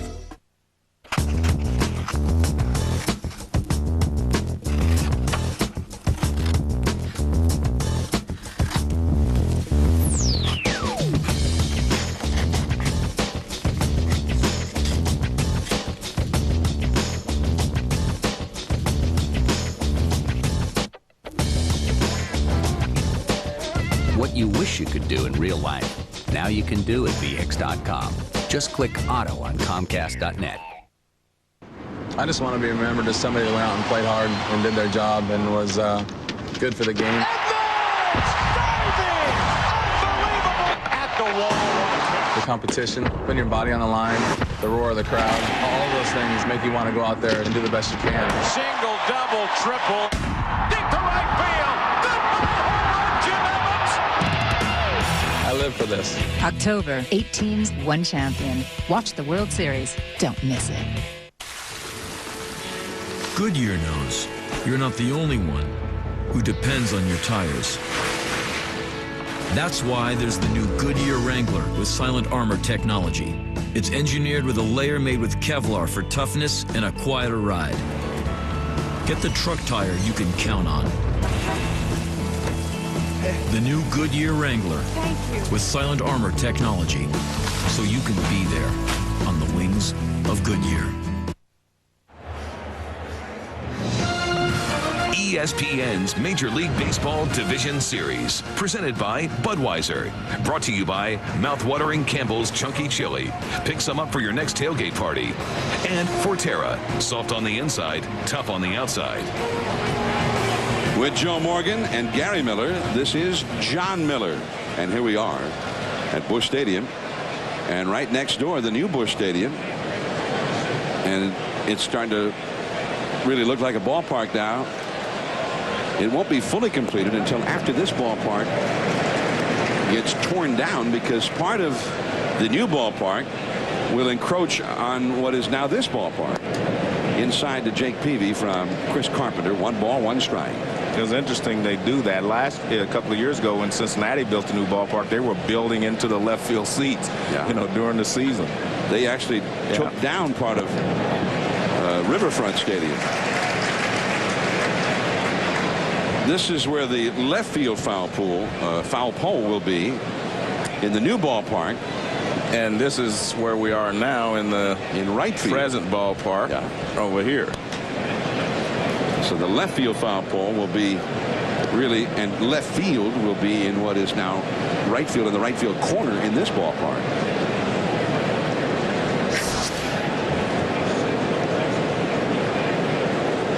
Jake Peavy hit 189, not bad for a pitcher, and a hanging curveball misses. So try to put him away with the hook, missed with it. 2-2 the count. And you see, I mean, he's still a little erratic with the breaking ball, but as long as he's throwing it, they will have to honor the fact that he has one. And the slider, the slide piece, struck him out. Dave Roberts comes up now. Let's go down to Gary Miller. John, Dave Roberts, a huge part of this offense. When he plays, they're 15 games over 500 if he's able to start. He's been battling leg problems all his career, and especially this year. He's only played 101 games. He told me the biggest problem is starting on that ball like he did in the gap there, and also breaking out of the box. Obviously, you're not going to steal a lot on Carpenter. And another line shot by Dave Roberts. The first one caught by Larry Walker in right field. This one, a clean single to right. And make sure we understand something. I didn't say he couldn't steal off Carpenter. I said guys that steal bases can. But if you're not a base stealer, you can't steal off of him. There's a good sinking fastball, but it's not low enough, and Roberts just hammers it to right field. Nice, solid swing. I mean, I think if you're Dave Roberts, your job is to steal bases. You have to figure a way to steal a base off of Carpenter. And there's no better time to try to find out than early in the ball game. So if you get later into the game, you'll know what you have to do or whether you can or not. Well, there has only been one base stolen against Carpenter in the last 2 years. Well, you see what he does. I mean, he comes set, boom, he goes, and he's quick. But if you're a guy that steals bases, you have to figure what that rhythm is. You have to figure it out yourself and anticipate and go with him. And Yadier Molina is also a weapon behind the plate. Got a quick release and a strong arm. Klesko into right field, a base hit. And Roberts will stop at second base. So 2 men on, and Mark Loretta coming up. And good job by Klesko to use the hole over there on the right side. Anytime you're a left-handed hitter and they're holding that runner on, anything inside or a sinker, just go ahead and pull it. I mean, you're going to get the ball through the hole 90% of the time if you hit it on the ground. Because the second baseman is closer to second base, as you can see, not even in the picture for the double play, and it leaves a big area over there on the right. And John, make no mistake about it, I think you can steal a base off anyone if you work at it and know what you're doing. I don't think anybody can stop you from stealing a base unless they balk. All right, well, that comes from a man who stole 689 in his big league career. Not just that, but I mean, you can read a guy and figure out what he's trying to do. See, I'm willing to concede that maybe you know something about it. Well, I'm watching Carpenter right now, and but there's a rhythm to what he does, and you have to figure out what that rhythm is. So have you figured it out? Yeah, but I'm not going to steal a base because somebody have to run for me. Yeah, your knees. No, I know when to break on him, but you have to have more than that. But again, I mean, if you work at what you do, if you work at your trade, it's like saying the guy's unhittable. No pitcher's unhittable. You have to adjust to what he's doing. Loretta 0-1 the count. He flied to center his first time. Now last year this is just the perfect spot where they wanted to have Loretta up. Right. I mean, he was great in the clutch and just great all around. Had some pop, a lot of extra base hits. He hit some homers, hit about 335. This year's been another story. Loretta really just a singles hitter, and his average is all the way down 280 this year. But a base hit is all they need right now. That's foul past Piccolo. 1 ball, 2 strikes. And Giles on deck. And the 2 at bats so far, I mean, the fastball in is eating Loretta up. He hasn't been able to get the barrel out to the ball. Well, the Pirates are getting their chances here early on against Carpenter. I mean, they had first and second, nobody out in the second, and made nothing out of it. First and second, 1 out here, and the big hitter's up. Well, you see a fastball in, he can't handle it so far. 1 ball, 2 strikes to count to Loretta. Brian Giles, the cleanup hitter, on deck. 1-0. The Cardinals lead. Pirates are going to have to start getting some clutch hits here, because they can't just sit around waiting for somebody to hit the long ball. Curveball just outside. And again, that's one of the problems the Padres have had during this past season, and that is that, I mean, you gotta, produce when you get the runners in scoring position, because you don't always get a lot of them in if you look at the Padres as a team. But, they're always capable of getting hot. Fastball too high. Now, maybe we'll see some guys in motion here. I would say no, even though you got Dave Roberts at second base. But, we'll see. This will tell us a lot about how Bochy's going to play it. I knew he would send the guy in the first inning from first base. But I don't know whether he'll send the runner from second, even though it's Dave Roberts. I think it's a good idea, but we'll see. There they go. And Loretta fouls one back out of play. See, I think it's a good idea to just put as much pressure as you can on the other team when you get in these positions or these situations. But, a lot of times, you have to be aware of the risk that you're taking. Is the reward worth that risk? So what was the big risk? Well, the risk is if he swings and they throw the ball to second base and get Klesko out. Yeah. That's a double play. The inning's over. Inning's over. Whereas you would get one more guy up there, Giles. There they go. And Loretta fouls one right back beneath us. Because you have to always remember, Giles is hitting behind Loretta. He's your cleanup hitter. And anytime you have your cleanup hitter, you're happy to have him hitting with runners at first and second. There's Giles awaiting his turn on deck. By the way, the sun has disappeared behind a cloud for the moment. It looks dark out there in the field. This will be the 8th pitch of this at bat for Loretta. He saw 8 in his first at bat. The runners go. And he fouls that one. And it looked like they were going to go to second base because Nunez didn't even cover third base. And Molina came up like he was going to second base. Gratulanic was over to cover. Now watch this. Watch the third baseman. See, he's not even moving to cover third on the steal. So they have to throw to second base. That has to be where they're going. La Russa does not want to open that hole on the third base side for the right-handed hitter. They've been running pitch after pitch. Now Loretta backs away. This is quite a battle here. Loretta has, in his 2 trips to the plate, seen 17 pitches. See, if you're Brian Klesko at first base, you realize they're going to go to second base now. You should be getting a bigger lead because Albert Pujols is way off the bag at first base. Let's go. Right to third. Nunez won the first double play. And that's why they didn't have Nunez covering. If he's on the move, he may not be able to make that play. Wow. The Padres again with a great opportunity. Again, they come up empty.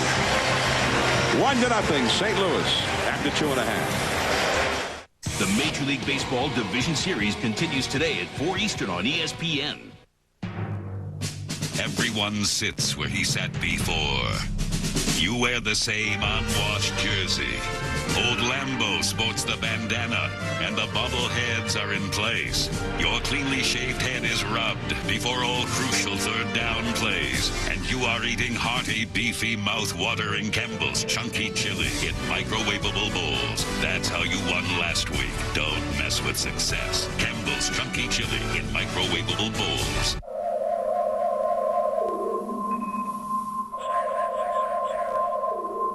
Here's to performance that exceeds expectations. Evergreen Investments. Hey, what are you doing? I'm waiting. Come on, let's go. Where? Over there. What's your name? Jerry. Jerry, you know what a skid plate is for? Off-road stabilizer bars? A locking rear differential? Yeah, that's what I'm talking about. Jerry! Chevy Silverado, an American Revolution. I was thinking about getting a French dip. Wow, we're gonna need 2 cars. Arby's French dip is sure to be on a lot of minds. We're talking Arby's signature freshly sliced oven-roasted beef on a toasted French roll, along with a side of hot savory au jus for dipping. It'll have your mouth watering, and it'll have you saying, I'm thinking Arby's. There are millions surfing the web with Net Zero for less than $10 a month. Are you one of them? If not, then it's time to switch to the internet service that ranks higher than AOL in customer satisfaction. Join the millions. Switch to Net Zero. Go to netzero.com. Log on to MLB.com to follow baseball live on the web with MLB.com's real-time stats, game day audio, and MLB.tv. MLB.com, where baseball is always on. Chris Carpenter leads off for the Cardinals. Jake Peavy off the mound to field it. And there is one away. Well, most of this game has been Carpenter on the mound and Peavy sitting in the dugout. Here's Tony La Russa telling the third baseman, do not break when Dave Roberts breaks. And that's why he was able to make this play. Now watch this. He wouldn't have been able to make this play. See where he catches it? All right, he would have been over here to cover third base, and then his momentum wouldn't have allowed him to go back to get this ball. See, he was 4 steps off the bag when he caught that ball. If he breaks the cover, he will not be able to make that play. The ball was hit hard, too. So Tony made the right call, and you don't cover third if you're going to throw to second base anyway. If that's the only place you're going to throw is second base. So that was telling everybody that he was only going to throw the ball to second base on the strikeout. Eckstein, the leadoff man now. He flied out to left his first time. Jim Edmonds out on deck. And there are a lot of little things that happen during a ball game that the manager controls from the dugout that a lot of times we don't see. So it was interesting to be able to see that. I knew that he wasn't covering because I was watching. But, you know, we see why he wasn't covering because Tony La Russa decided he didn't want him to cover. That's foul. Well, I knew he wasn't covering because I'm sitting next to you. But I still think that Ryan Klesko could have gotten a bigger lead at first base, and they wouldn't have had any place to throw if he struck out. Because Albert Pujols was way off the bag at first base. 1-2 to Eckstein. Shallow center, base hit. And here comes Edmonds, who is responsible for the only run of the game. And remember, Edmonds has a sore front shoulder. That sometimes can help you as a hitter because it keeps you from pulling off of pitches. And this ball was away, and he didn't pull off of it, went the other way with it. Most of the time, injuries will hinder you as a hitter, but some injuries can help you to stay in, keep you from pulling off, or keep you from overstriding. So all of them aren't bad. They curtail your power, but they don't hurt you as much. And see, that would hurt him.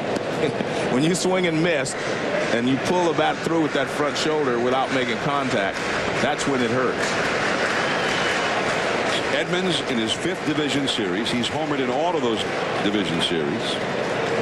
He's been in 3 league championship series. He's homered in all of those. So this is his time of year. The only postseason series in which he has not homered was the one time he got to the World Series. The Red Sox just shut him down last October. And you can see what Peavy's doing there. He realized he tried to just pitch him inside. He went inside with fastball. See, they're going back inside to make him have to pull the ball. See, that you can adjustments are what, you know, makes for a good series, a good confrontation.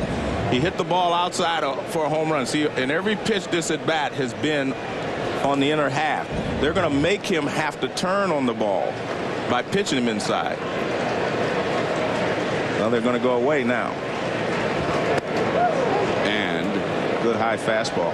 He did not get it. Well, Peavy has, as I said before, an exploding fastball. I mean, I don't care where he throws it. Even if he throws it in the middle of the plate, it's not easy to hit. I mean, his fastball looks like it has another stage. Watch this. It just seems like it just picks up a little more steam right out in front. It seems like it has a little hop toward the end of the pitch. Albert Pujols on deck. That's Eckstein at first, 1 out. Back inside, which is where they wanted to go. See that? He can't get his hands extended. That's going to fall. Base hit. And Eckstein will go to third. Edmonds into second.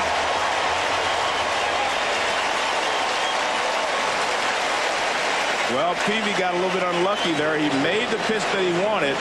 He got the ball in tight on Edmonds. You could see Edmonds couldn't get it off of him. He couldn't fight it off, but he did make contact. And watch where the pitch. Look at this, up and in, and he just fights it off. Look at that swing. You can see the difference in that swing and the one where he hit the home run when the pitch was away from him and he could extend. But no one's at third base because everyone chased it, but in effect, you also kind of take Albert Pujols' at bat away. Yeah, they're going to walk him intentionally. They've already thrown ball 1 to him with the left-handed batting, Larry Walker. Now, this is interesting. I mean, you got a former National League MVP and a left-handed hitter on deck.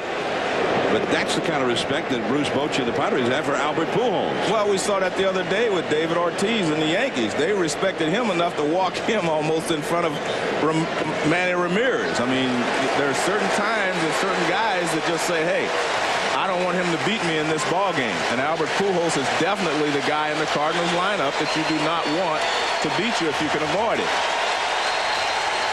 The crowd rises to its feet. We're at Busch Stadium, St. Louis. Game 1 of the National League Division Series.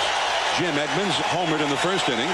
So far, the only run of the game, but now the Cardinals are going for the jugular. The bases are loaded with 1 out against the Padres' Jake Peavy. And that will get a run home.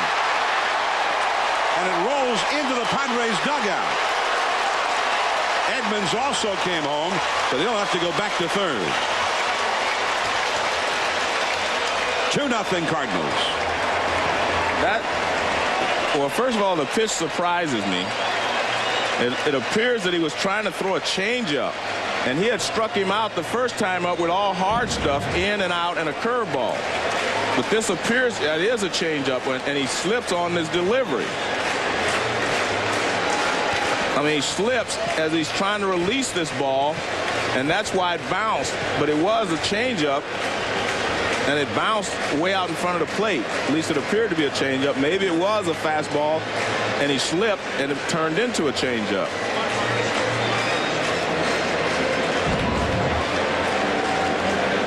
So Bruce Bochy and one of the Padres trainers went out. Todd Hutchinson is the head trainer for the Padres to see if Peavy was okay. That ball rolled right into the Padres dugout. That's only a 1-base advance. So Edmonds had to go back to third. And a breaking ball. 1 ball, 1 strike. Well, I probably have to go back and think that wasn't supposed to be a changeup. He just slipped and became a changeup because they hadn't thrown him changeup. They'd thrown him breaking balls and good hard fastballs. 2-1. Now you got the right-handed hitting. Reggie Sanders on deck. And now the Padres move the infield in, John, as well. When they walked Pujols, they were hoping for the double play ball from Walker. Now it's 3-1. And you see they're actually pitching around Larry Walker, I think. I mean, that was a changeup down and away, so if he hits it, he's going to get a ground ball. Now they're going to walk him. This makes a lot of sense to me. You know, Reggie Sanders does strike out a lot. It's very difficult to double him unless he hits the ball near the bag, but at least you give yourself some options. A ball back to the pitcher, he can come home with it, try to get the double play. The third baseman can come home. A lot of things can happen now. But most of all, Jake Peavy is a strikeout pitcher, and Reggie Sanders does strike out. Sanders struck out his first at bat here today. 2-0.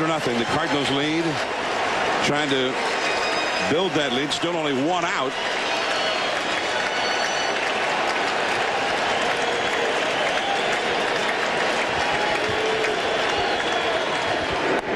Strike on the inside of the knees. You know, let's make this clear, though, what happened here. Eckstein kind of blooped the ball into center field. Edmonds blooped the ball along the line, so they haven't really hit Peavy hard this inning, yet he's in a lot of trouble. A bloop single to center, just a pop-up that fell along the left field line for a double. Then a wild pitch after an intentional walk. Threw his bat at that one, that breaking ball, and now he's behind 0-2. The ball ended up in the stands.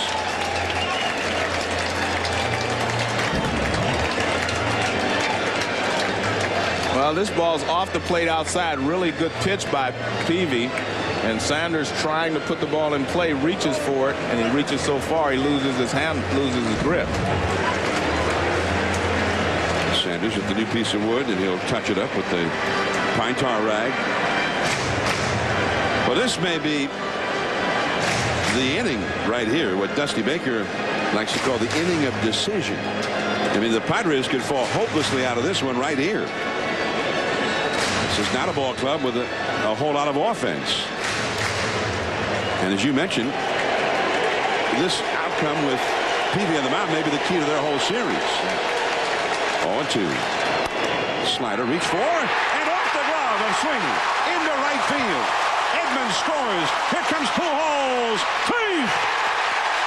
Walker over to third. 4-0 Cardinals.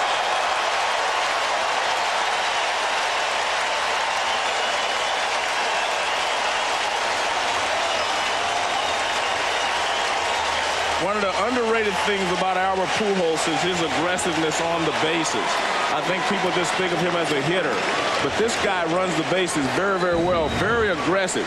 There's that same slider away. This time he just kind of holds onto the bat. He hits it toward the end of the bat, but you can see Sweeney tries to smother it, and the ball goes into shallow right field. And Reggie Sanders drives home 2. And as you mentioned, the Cardinals 4-0. But here comes Pujols, and he's in there easily, actually. It wasn't even that close. Good hustle by Pujols. Here's Grunzelanek now. 3 runs are in. That's to second, should be 2. And it is. Loretta to Green to Sweeney. What a disastrous inning for the Padres. 4-0 Cardinals after 3. ESPN Original Entertainment presents the story of a student who walked onto the track a man and left a legend. 4 minutes. Thursday at 7 p.m. Eastern on ESPN2. This place is disgusting. I feel dirty just being here. All right. I've got one last thing I want you to see. I think you're going to like this. Is that a... Yes. It's a beer tree.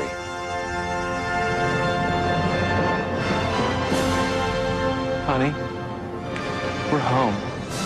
Bud Light. Great taste for your great times. Nothing quite like a beer straight from the tree. Your SUV is designed to go off-road, but sometimes the off-road comes to you. Introducing the new Goodyear Forterra with silent armor technology, made with SUV drivers in mind. A layer made with Kevlar means the Forterra is tough and rugged, and extra cushioning means the Forterra rides quietly and comfortably. The new Goodyear Forterra with silent armor technology. Go confidently on the wings of Goodyear.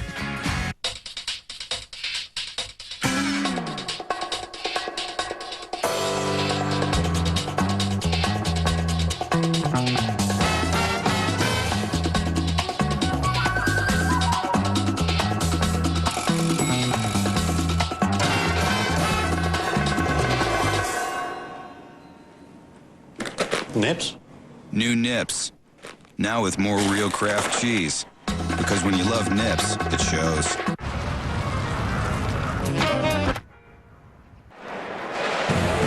It's game 1 of the National League Division Series. The Cardinals and the Padres presented by Budweiser. And we are in St. Louis. Here is Brian Giles to lead off as the Padres have a lot of coming back to do now after they lost some great opportunities in the first 3 innings against Carpenter. Well, but they do have a long time to do it. They got a lot of innings. They got a lot of outs left. Just use the outs. You know, you don't have to get them all back at once. Just 1 here, 1 there, 2 here, whatever. But you don't have to go for the big inning. There is Eckstein behind second. And 1 away. So Giles is 0 for 2. They've had 3 hits and a walk. They've gotten a base runner on an error. More baseball coming up. From the south side of Chicago, the Red Sox and the White Sox. Mac Clement, Jose Contreras right here on ESPN. 4 Eastern, 3 Central. The Yankees and the Angels tonight on the Fox Network at 8 Eastern, 5 Pacific. Mike Messina and Bartolo Colon. The Major League Baseball Division Series games are available in high definition on ESPN HD. Now here is Mark Sweeney. And Sweeney with a big curveball. Now, you know, Sweeney is a guy who can play first. He can play the outfield. But he's not a Gold Glove first baseman. Well, and we just saw that. A real top-notch first baseman, I think, would have gotten that ball, not taken anything away from Sweeney. I mean, he is what he is. But defense is not one of the strengths for the Padres. Well, he's in, for the lineup for his bat, and that's one of the things that happens to you. I think sometimes I said this at the beginning of the year. I think defense is far more important now than ever before, because you could make one mistake in the past and it cost you 1 run. Now you make a mistake, it might cost you 5 or 6 runs because the hitters continue to hit. And you can see that he made a great attempt. He got a glove on it, but he wasn't able to hold it. Sweeney fouling one. Defense is kind of like defense in football. You have to get off the field. In baseball, the only way you can score is on your offense. So you have to get off the field. You have to get 3 outs and come in. You can't give 4 outs. You can't give 5 outs to a team and expect to beat them, because while you're out there, you're not scoring runs and you don't get a chance. So there are big turnarounds when you stay in the field too long. And there was some real bad luck for the really Padres. Bad luck. I mean, that just pop up by Jim Edmonds. Good pitch by Peavy. By all right, should have gotten him out. But great pitch. Wasn't anybody's fault. Nobody could get to it. And that's ball 4 to Sweeney, the second walk allowed by Carpenter. But then Peavy on that wild pitch, that was a huge play in retrospect in the inning. Yeah, I think he slipped, John. He stumbled. Yeah, and that's just that's a bad break. But, good teams take advantage when they get a good break. And that's what the Cardinals did in that inning. They got a couple of breaks, one off the end of the bat by Eckstein for a hit, and one off the handle by Edmonds, another one off the end of the bat by Reggie Sanders. But they took advantage of all that with good base running by Pujols. So the Padres have gotten a couple of breaks as well, but they turned it into nothing. Yeah, they haven't been able to take advantage of it, and that's basically the difference offensively between these two teams anyway, John. The Cardinals, when they get you in trouble, they know how to finish it, whereas the Padres have not been able to do that this year. Hernandez with a high foul out of play. He averaged about an RBI a game the last 3.5 weeks of the season.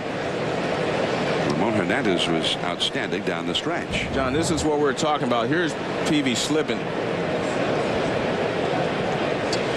He slips and the ball bounces short. That's inside now to Hernandez. 1 ball, 2 strikes. Khalil Green on deck.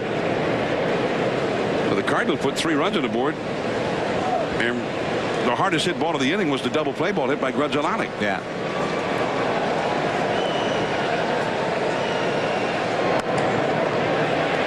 And there's Eckstein. There's 1 to first. 2. Another double play. That's 3 double plays in 3 innings. Turned by the Cardinals. 4-0 St. Louis. One Sienna, let's go ride. 2 side doors, look inside. 3 row seats, we're seat hopping. 4 disc brakes, now we're stopping. 5 speeds forward, we are moving. 3.6 engine takes us zooming. Room for 7, all our friends. Room for 8, it just depends. 9 neat colors, 1's for you. 10 great speakers, crank 'em, dude. Toyota Sienna.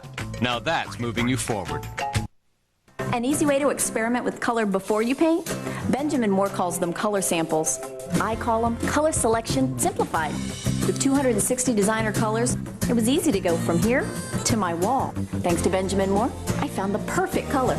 Color samples are available only at your local Benjamin Moore store, where you get the expert advice and personalized attention you can't get at a warehouse home center. To find a participating retailer near you, call 1-866-5-COLOR-5.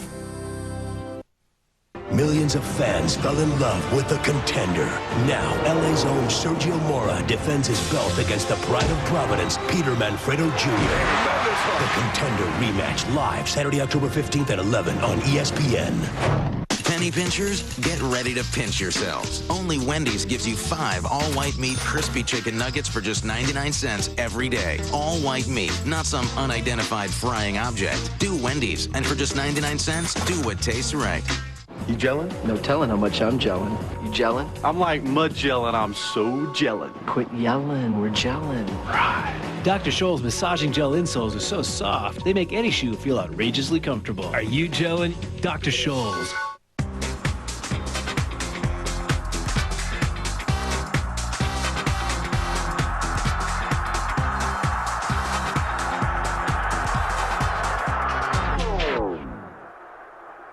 Turn off the Ambilight function on your Philips flat TV, and it's like going back in time. The only flat TV with Ambilight from Philips. You'll never go back to ordinary TV.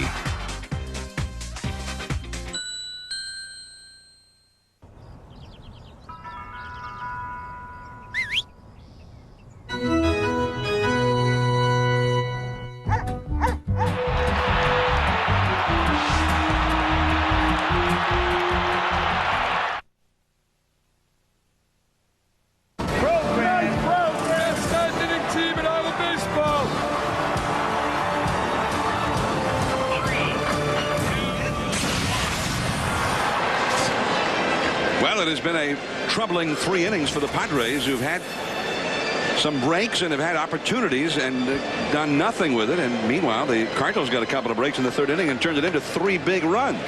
And they lead 4-0 in the last of the 4th. And John, this is basically, you know, the difference in the two teams. As I said, you know, the Padres hit 260 with runners in scoring position. The Cardinals hit 290. So, I mean, that's what they, you know, the Cardinals are a better team with runners in scoring position. Padres have had 3 at-bats so far in this game with the runner in scoring position and are 0 for 3. The Cardinals' first at-bat with the runner in scoring position was the base hit by Reggie Sanders that knocked in 2 runs as Abraham Nunez is retired, 1 away. Nunez singled to left his first time. And that's the difference in his 2 at-bats. The first time he got a sinker away, he went the other way for a base hit. This time he tries to pull it and hits a little weak hopper back to the pitcher. Now, Yadier Molina, who grounded out to short his first time. Molina replacing a very popular man here in St. Louis, Mike Matheny, who in the offseason signed with the San Francisco Giants. And Yadier Molina did a great job. They love Matheny with the way he handled the pitching staff and was excellent cutting down would-be base stealers. But Molina, who in fact was taken under the wing of Mike Matheny when Matheny was still here, has done his mentor proud. He's had an excellent year, although he missed some time with an injury. 2-1 the count. One of the things we might mention, John, is the Padres have 10 pitchers, whereas La Russa went with 11 pitchers. And the Padres took Chan Ho Park off the list. So that's the difference in the two teams right now anyway. They put Sean Burroughs on the roster in place of Chan Ho Park, and an extra left-handed hitter. And I think that was a smart move by the Padres, because they're going to need the offense as much as, you know, the pitching. 2 down as Molina strikes out. There's the sinking fastball that we talked about from Peavy. It just kind of sinks right out of the strike zone. 2 down. Peavy now to face Chris Carpenter. Carpenter hit one right back to Peavy his first time. Fastball to strike. And Peavy is, you know, he's pitched well. I mean, just that one horrible inning for him. And again, there was nothing he could really do about it. And one sinker is low. 1 ball, 1 strike. La Russa said that the Cardinals went with 11 pitchers because pitching is the backbone of the team, and he felt like they needed that extra pitcher to be able to match up well. In fact, we can ask him about it in 60 seconds. We're going to be visiting with Tony La Russa from the Cardinal dugout in 60 seconds. We'll be right back with Tony. I don't send postcards anymore. I send stories, adventures, pictures, and videos I make on my laptop from Shanghai, Bangkok, Tibet. Then I post them online from anywhere in the world. So my friends back home can take this trip too. Start something worldly. Start anything you like with a world of software and devices that run on Windows. Some crook went dumpster diving and stole your identity. Now it could take you years of hard work to get it back.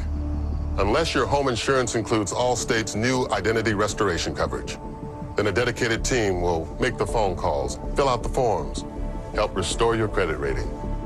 You can't always prevent identity theft, but you can protect yourself. That's Allstate stand.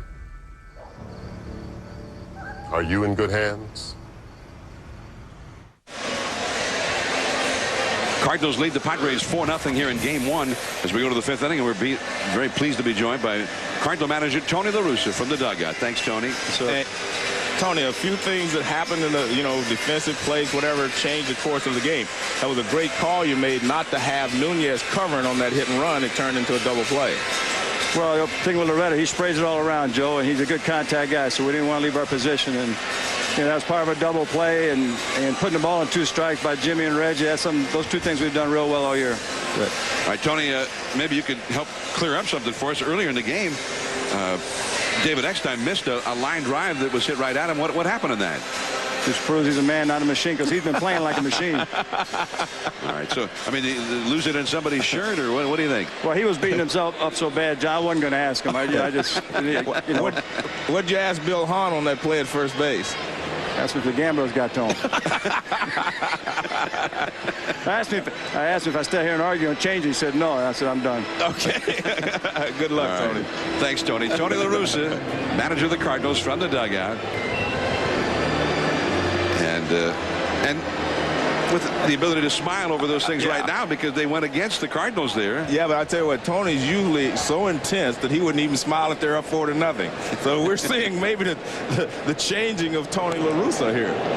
First ball swinging, Khalil Green, and out in fairly deep left center, Jim Edmond, but he had that one measured all the way. And Khalil Green, a 70 RBI man for the Padres this year, one of their important hitters. He got 70 RBIs, only played 121 games, but he's seen 2 pitches and is 0 for 2. Yeah. Well, one thing I said, if they would have had Khalil Green all year, Loretta all year, they wouldn't have been struggling to stay above 500. Those 2 guys would have made a lot of difference in this ball club because they're your middle infielders. They're the 2 guys up the middle, and they also offer a lot offensively. So they would have been a better team, obviously, all year long with those 2 guys in the lineup. Joe Randa hit into an inning-ending double play in the second, one of 3 inning-ending double plays into which the Padres have hit in the last 3 innings. 2-0 the count to Randa. Jake Peavy, the pitcher, is out on deck. Now, I mean, this looked like such a mismatch in this series. The Cardinals won 100 games. The Padres had the worst winning record, winning percentage of any team ever to make the postseason. They finish up 82-80, just barely over 500. Here's the 3-0 pitch, and that's a walk for Randa. But the other time that a team was even close to, that mediocre and made the postseason was the New York Mets, 1973. Yeah, I don't want to hear about the 73. And they were prohibitive. There was no way. Prohibitive underdogs against the Big Red Machine in 73. Yeah. But they won it. They defeated those. That's why anybody can win. No, I don't remember it, but that's why anybody can win. Peavy drops down a bunt. Nunez will throw him out. Peavy not running very well up the first base, running like a pitcher. Randa over to second base, 2 down. Dave Roberts, the leadoff man, coming up. Well, what happened? Did the ball hit him? Apparently. He bunted that one off his foot, but he ran. Well, he was just happy to get his job done. I mean, he wants to get his job done of just, well, he hit the bat while he was in the batter's box. Well, he hit it twice. Yeah. Now that's a real good bunt. But he was just happy. I mean, his job right now is to move the runner to second base, and he would have done that had they not called it a foul ball. So he was happy about it. He knew it hit his bat, but he didn't care. So it's strike 1, and now it's strike 2. Yeah. See, that's why he was happy. Once you just want to get the job done. Well, he was so cagey on that. He just ran like, oh yeah, I meant to do that. I'm a pretty good bunter. I got it down. But you're only allowed to strike it once. The second time, it's a foul ball, or if you're out of the batter's box and it hits the second time, you're out. The yacker, that's outside. Your Reds, Joe, won 100 games, and the Mets only won. Actually, you only won 99. Yeah, maybe that's it. Yeah, that's what it was. We needed one more. Yeah, we needed one more. But that, I mean, nobody figured you guys could lose that series. Well, we did. We figured that, you know, you had Seaver, Kuzman, and Matlack going against you, you can lose as well. I mean, you know, it's the same thing. I mean, if you have 3 great pitchers going against you, you're always, you know, and that's the risk you take. Well, not only did they beat your team, and Tug McGraw, don't forget, out of the bullpen, he was great down the stretch and in the postseason behind those great pitchers. And that is a foul ball. And so it goes for the Padres so far today. More baseball tomorrow. The Astros and the Braves will kick it off at Turner Field. Andy Pettit 17-9 up against Tim Hudson 14-9. That'll be at 4 Eastern time, 1 Pacific. And then the Red Sox and White Sox will go in game 2 at 7 Eastern, 6 Central, 4 Pacific. David Wells and Mark Burley. And then the Yankees and Angels game 2 right here on ESPN at 10 Eastern. All 3 of the games on ESPN tomorrow. And we're told now the Yankees, rather than Sean Chacon, will go with Chin-Ming Wong against John Lackey tomorrow in Anaheim. Dave Roberts has hit the ball hard twice against Carpenter. Lined out to right and single to right. Off the fist, there's that little flare into left field. Reggie Sanders, he got there.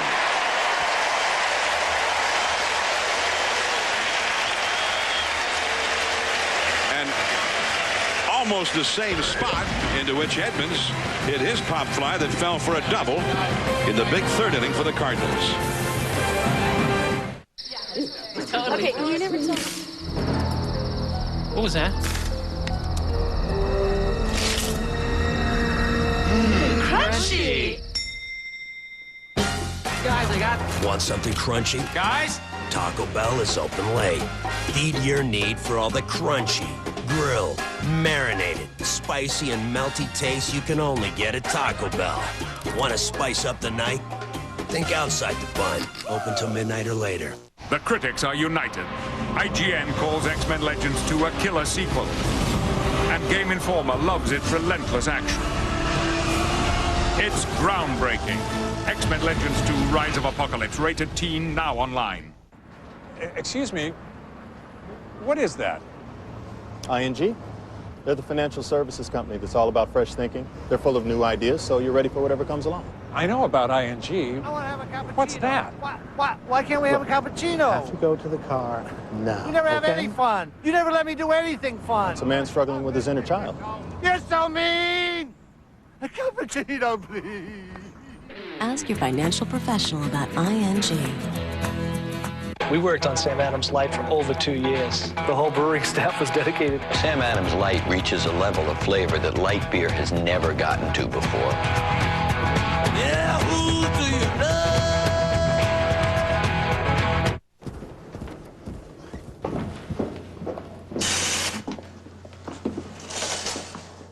Sir, why are we meeting in the shower? Well, ideas always hit me in my shower at home. And our first store opens next week, so any ideas? FedEx Kinko's. For signs, banners, printing invitations, even shipping. Wow, this shower thing really does work.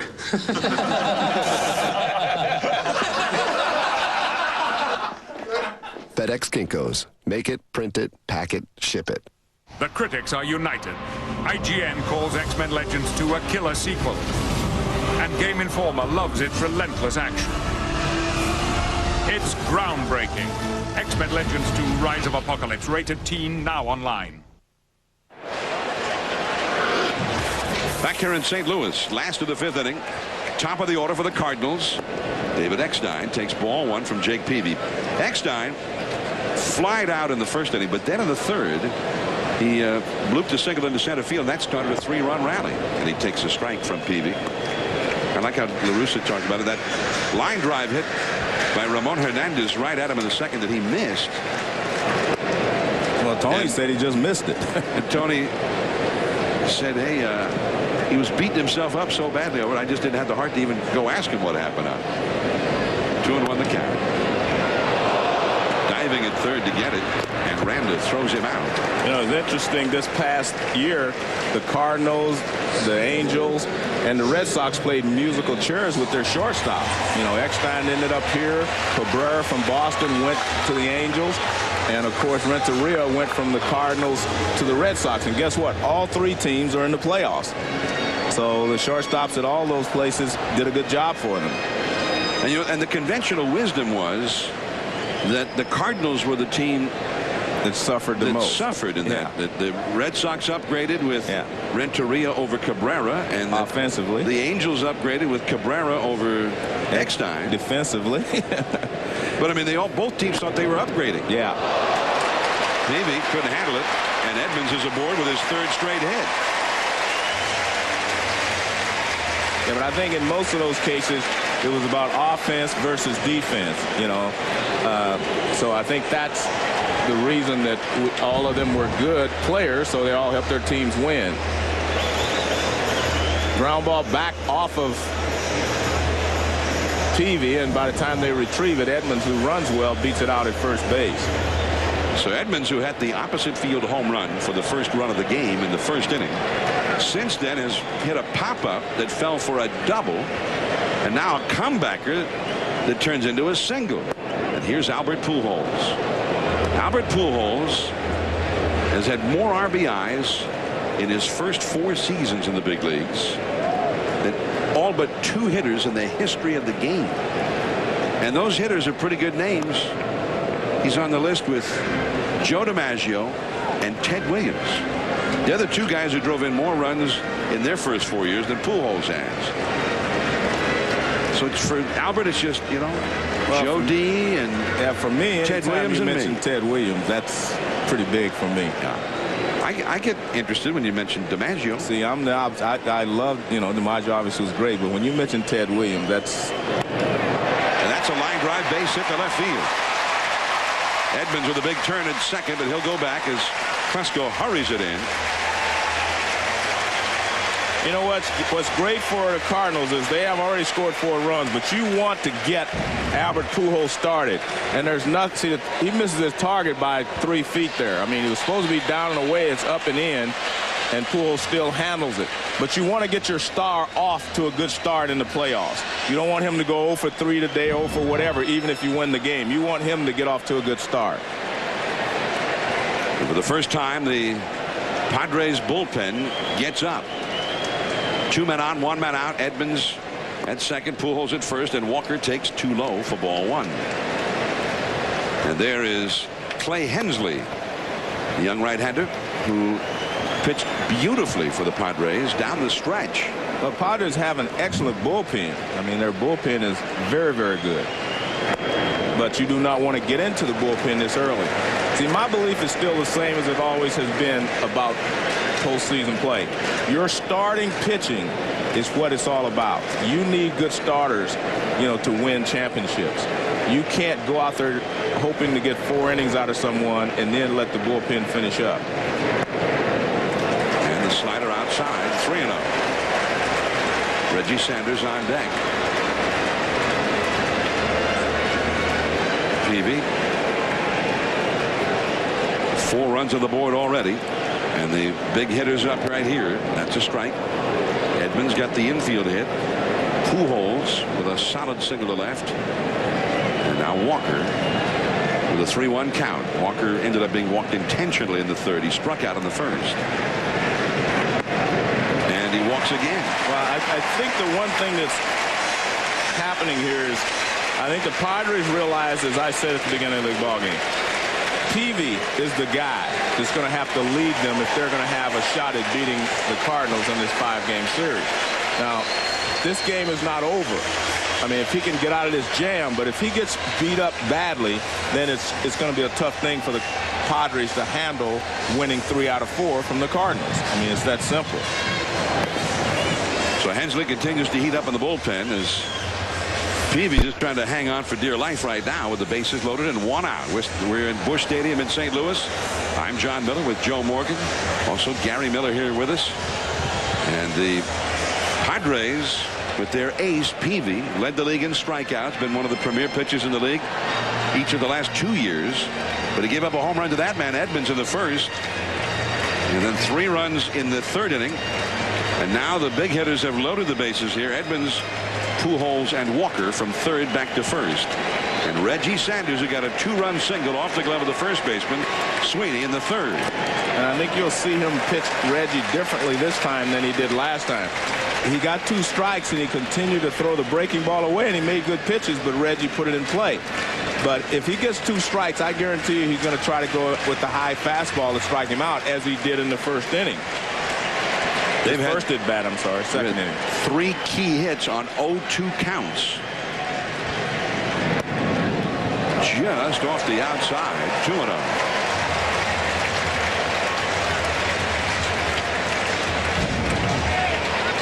Now you see Hernandez sets up outside. He moves it just a little bit, but that was not way off the strike zone anyway. Peavy wanted the call. Now 3-0.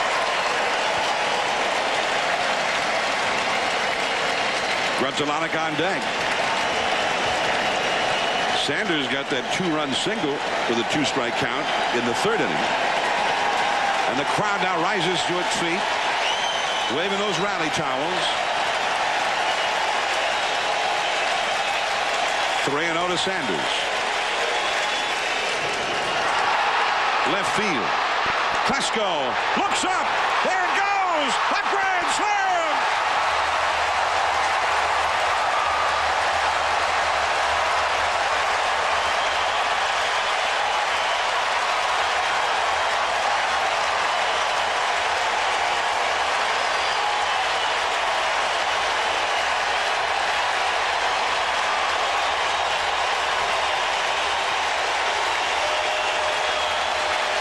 That's going to do it for Peavy. Reggie Sanders knocks him out of the box, and they chant Reggie. And why not? He's driven in 6 runs in the first 5 innings of this game.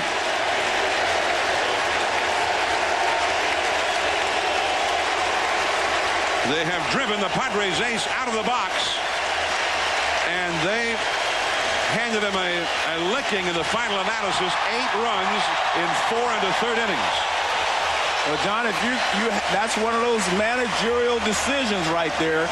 Tony La Russa let him hit 3-0 with the bases loaded. So you got to give that to Tony La Russa right there. And a massive home run.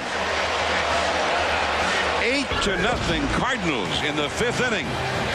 Reggie Sanders having the game of his life on the big stage. The more we get together, the more we get together, the happier we'll be. 'Cause your friends are my friends, and my friends are your friends. The more we get together, the happier we'll be.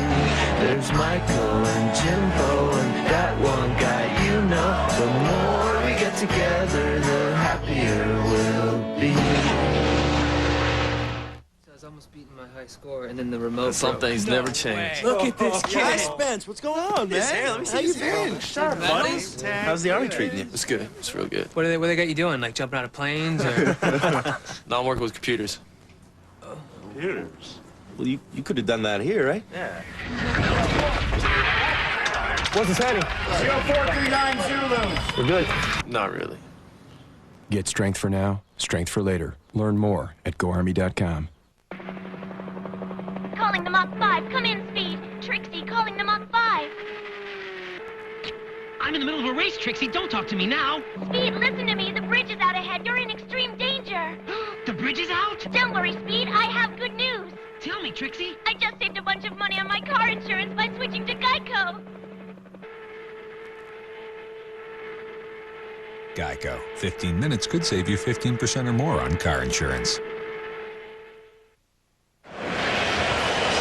Slam-a-lama ding-dong. Yeah, Reggie Sanders, the grand slam. John, I don't think I've ever seen in a playoff game where someone swings 3-0 with the bases loaded, let alone hit a slam. I mean, he hits a grand slam, 3 balls, no strikes, bases loaded in a 4-0 game. Obviously, because you're hit 4-0, you can make that type of decision.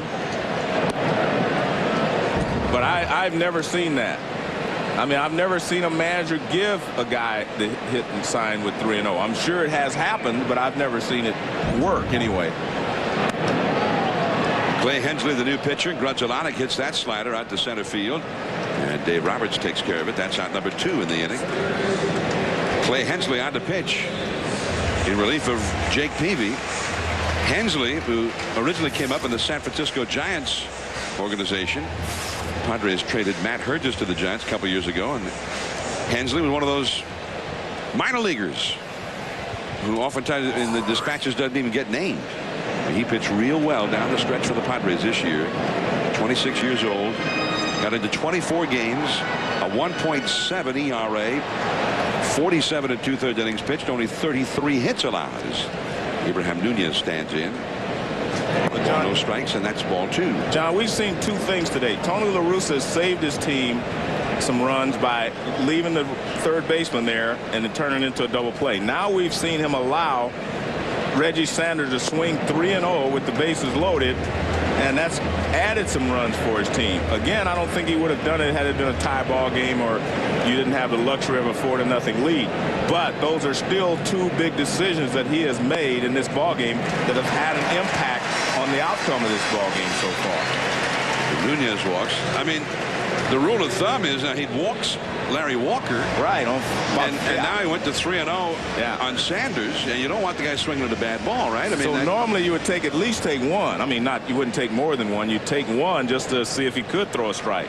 Because the last thing you would have hated is Sanders swinging a bad pitch out of the strike zone and ground into a double play. But Tony trusted his guys, and he said that to me before the game. He said, I trust this team. I really feel like we can get the job done. And that was a lot of trust to let Reggie Sanders hit on a 3-0 pitch with the bases loaded. That's a strike in the outside. You know, a guy I remember who was great at it, you faced in a World Series, one of the great World Series. This is the 30th anniversary of that World Series this year. The Reds and the Red Sox in 1975. Dwight Evans was a great 3-0 hitter later in his career. Khalil Green, and that ends the inning. Molina retired. But Reggie Sanders, he sets a National League Division Series record with 6 runs batted in, a grand slam, 8-0 Cards.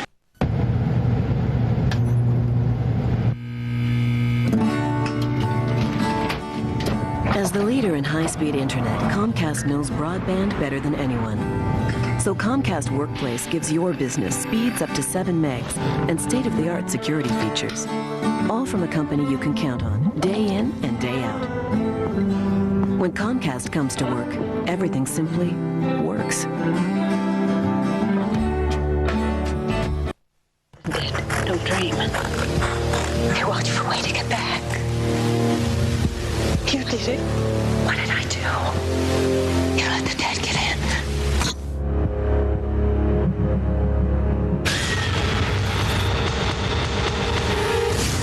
Honey, don't you think you should sleep? The Ring 2. Hit movies without the trip to the video store. On demand with Comcast Digital Cable.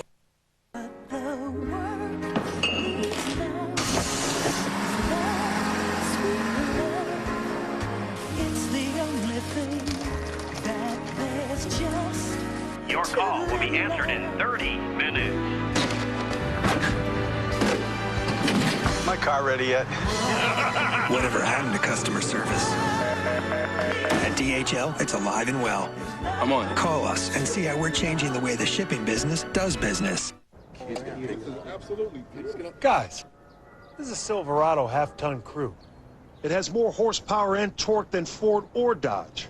Paper flowers? Tin cans? Come on.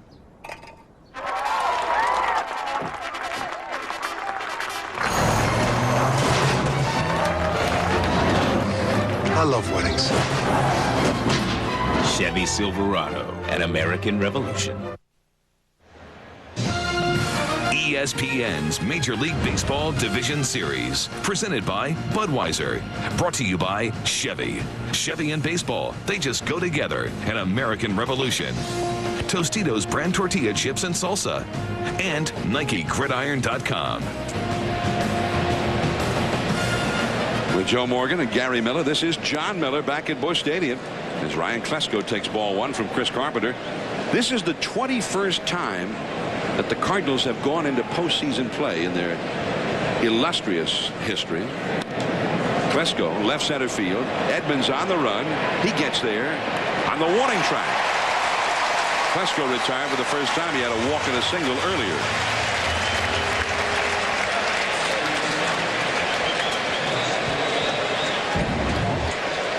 Well, Jim Edmonds has won Gold Gloves because he can run down anything that stays in the ballpark.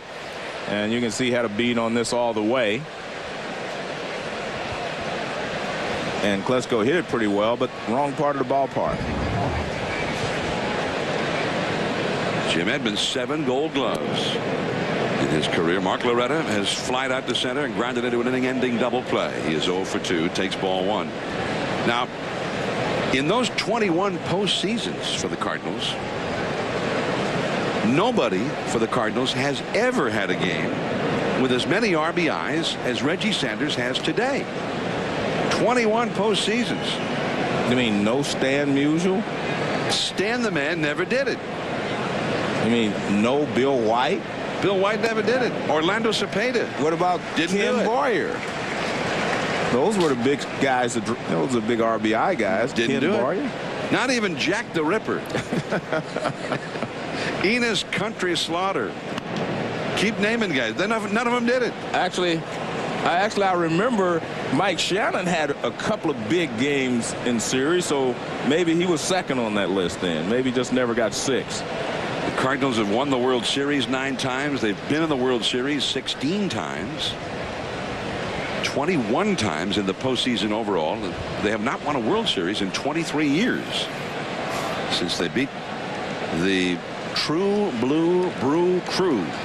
Harvey's Wallbangers, the slugging Brewers. That was a wild World Series in '82. Which series was that where they lost to Kansas City when? That was '85. Yeah, when the call at first base went against them. Yeah, Don Denkinger. Yeah, I didn't want to call his name because I didn't want to, you know. But well, you brought it up. Well, I brought up the play. You brought up the umpire. You think there's somebody here in the state of Missouri who doesn't know that name? I brought up the play. I think they're a little late. They were supposed to do that during the national anthem. But we just had a flyover. Yeah. Well, the fans cheered him nonetheless. All right, all the players are looking for the plane. Can't find it. I didn't see it. I heard him. I still hear it. 3-2 the count to Loretta, having another battle here with Carpenter. He'd seen 17 pitches in his first 2 at-bats. Doing stuff like that. He's going to do deep counts all 3 times, but Carpenter's gotten him the first 2 times. Anyway, no Cardinal had ever had more than 4 RBIs in any postseason game in 20 previous postseasons. Man. Now, until 4, Sanders got 6 today.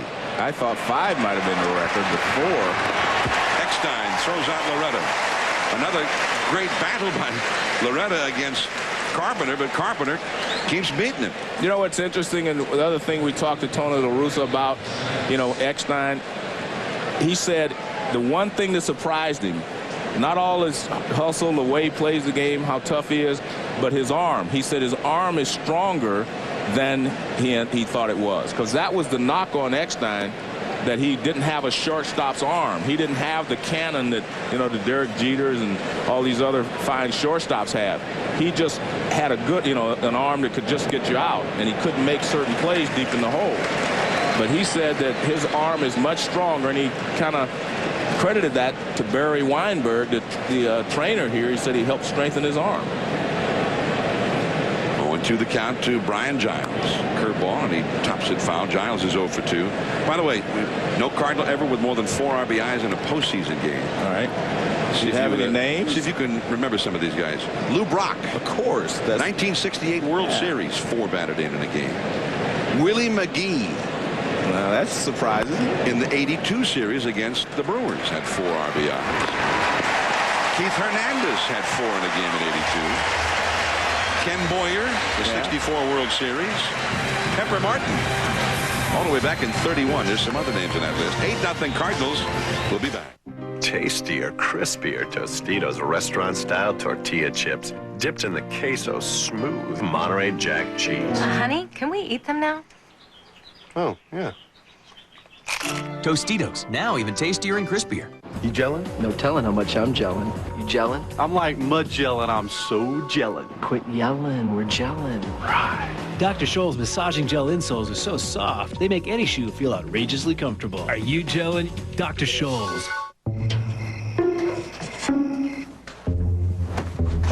Steven! I was just hungry. Mother's dinner not good enough for you?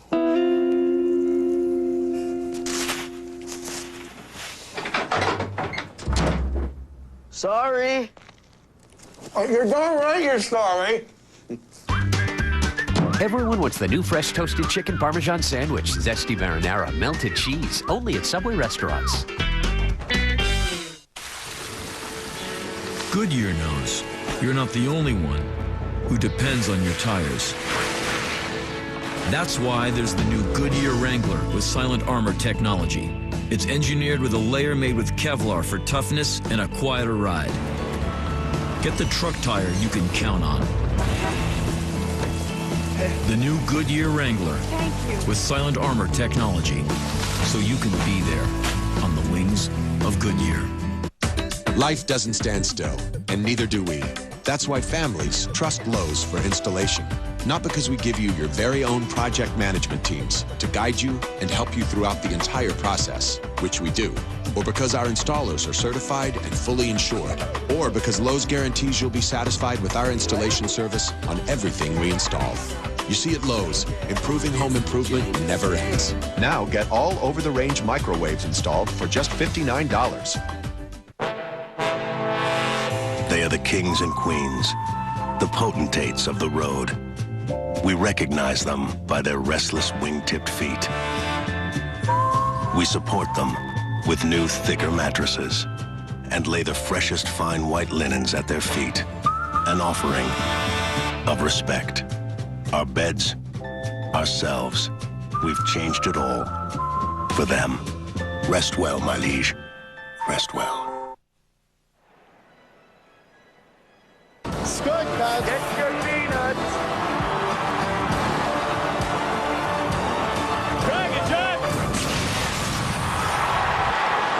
It's game one of the National League Division Series. The Cardinals have it firmly in hand right now. And here's the pitching summary brought to you by Yellow Book. Jake Peavy.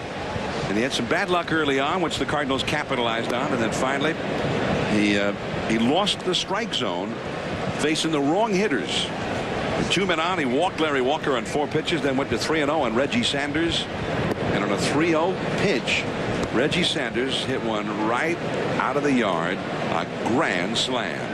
That was all for Peavy, who lasted 4 1/3. Meanwhile, Chris Carpenter at the plate. Carpenter's pitched 6 shutout innings. New pitcher for the Padres in the game. Ordinarily a member of their starting rotation there is Brian Lawrence. Lawrence only 7-15 this year. The worst year of his career. And he was a 15-game winner for them last year and an integral part of their rotation. But Carpenter down on strikes, and there is one away here in the 6th. All right, so Joe, I tell you, some of the guys, the Cardinals had 4 RBIs in the game. Yeah, I want to make sure people didn't misunderstand when I said that surprised me about Willie McGee. The reason it surprised me because, most of the time he was a table setter. He's the guy who might have scored 4 runs. He wasn't the guy that drive in a lot of runs, but obviously he did. Well, in 82, he did drive in a lot of runs. Yeah, he hit third that one year. Yeah. Last year, Albert Pujols in a division series game had a 4 RBI day, and Mike Matheny had 4 RBIs in a game in the division series last year. Gary Gaetti had 4 in a game in the National League Championship Series, a game against Atlanta. There's Albert. He helped fuel the 4-run 5th inning as he hit a single in the middle of that rally. And Les Bell, 1926 World Series. That's one of the real famous World Series. The Cardinals and the Yankees. As Dave Roberts takes that one, and Eckstein is retired. Eckstein now 1 for 4. That's the World Series where the series ended when Babe Ruth got thrown out trying to steal second. Jim Edmonds, a big day, a home run for the first run of the game in the first inning. But this was the key. He just fights off a 2-strike pitch, and it finds some safe land down the left field line, and that really fueled that second inning where they scored, third inning where they scored 3 runs. And then the comebacker hit sharply. Peavy couldn't handle it, and that infield single started the 4-run 5th inning rally. So you could make a case that his pop-up down the left field line and his comebacker that went for a base hit the next time up were more damaging than his home run. Well, definitely the pop-up.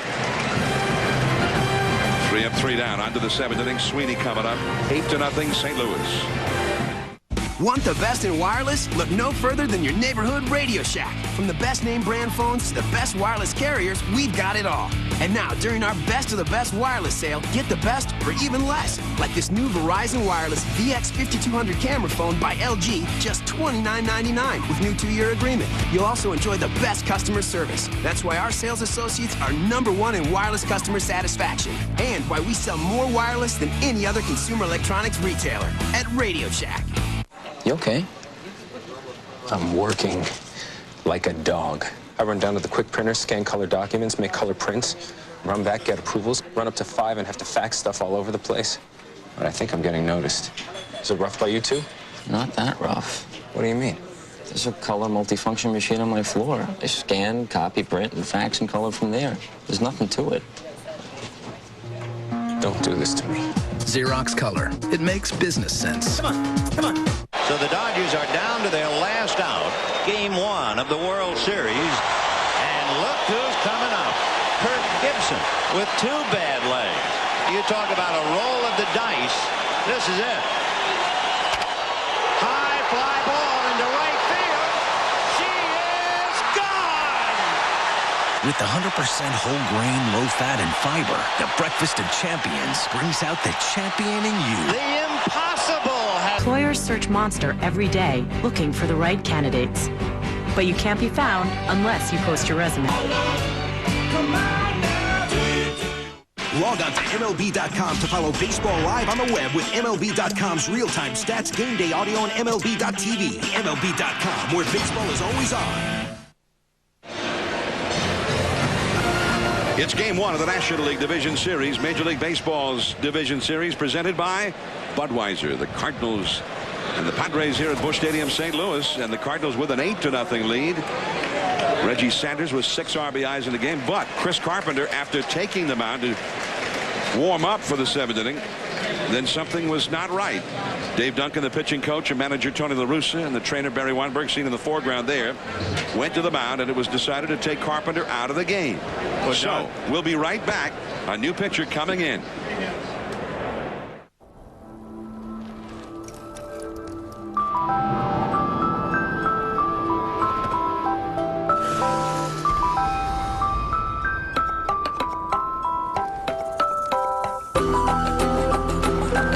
Steerable bi-xenon headlights. Just one of the 120 not-so-standard features available on the all-new German-engineered Passat. On the road of life, there are passengers and there are drivers.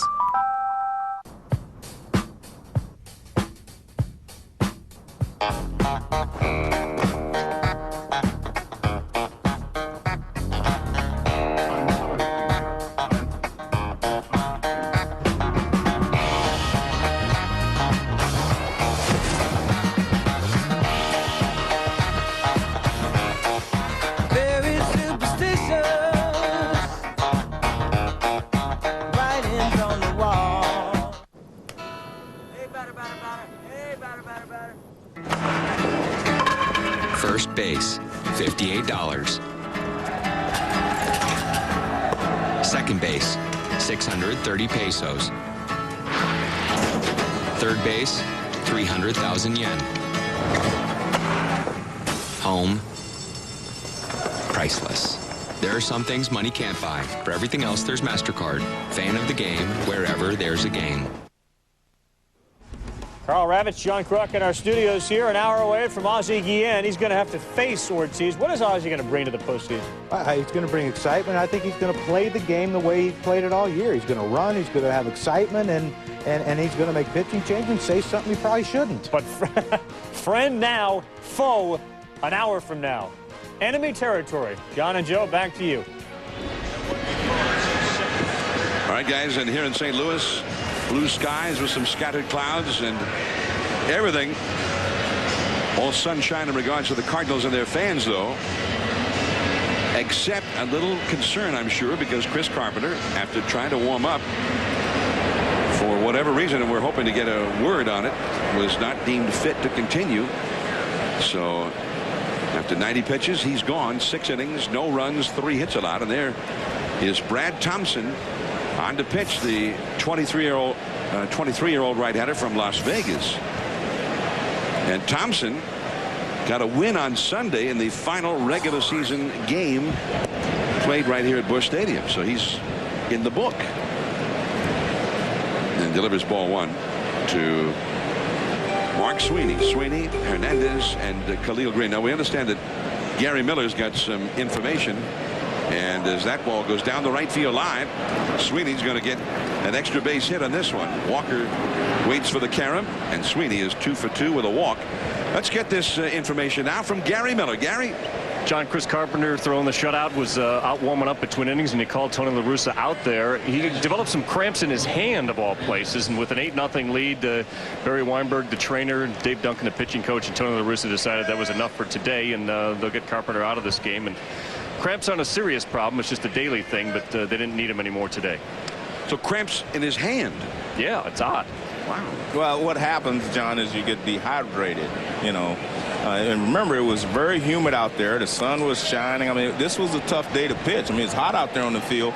Not only that, when you're hot and this is a big playoff game, the stress, you expend more energy, you do more everything. I mean, you only threw 90 pitches, but, you know, this is a playoff game. And you have to... Hernandez swings and misses. I mean, that's just what happens. I mean, you get, you know, dehydrated, and then you can see he's, you know, kind of flexing his fingers there. But I think it's more dehydration, and it's a cramp can occur anywhere. Your foot, your back, your hand, your leg, anywhere when you get dehydrated.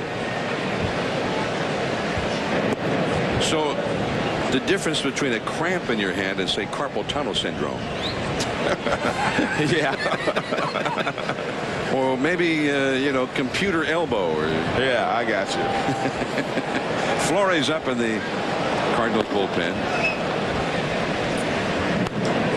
The ball is hit down the left field line, and Sanders plays it on a bounce. Sweeney, who was not sure about Sanders on that one, he apparently thought he might catch it. He was only able to get to third base. Well, one thing to remember, if you're La Russa, you do not want to let them back in the game at all. And the ball is hit right down the line, and it was clear from up here that Sanders wasn't going to catch it, but obviously Sweeney wasn't going to make a mistake being 8 runs down.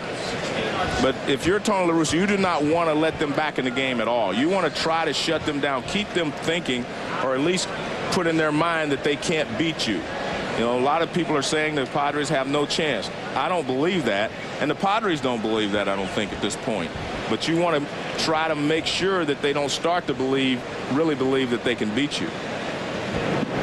In the dirt outside with the breaking ball. Nice save there by Molina.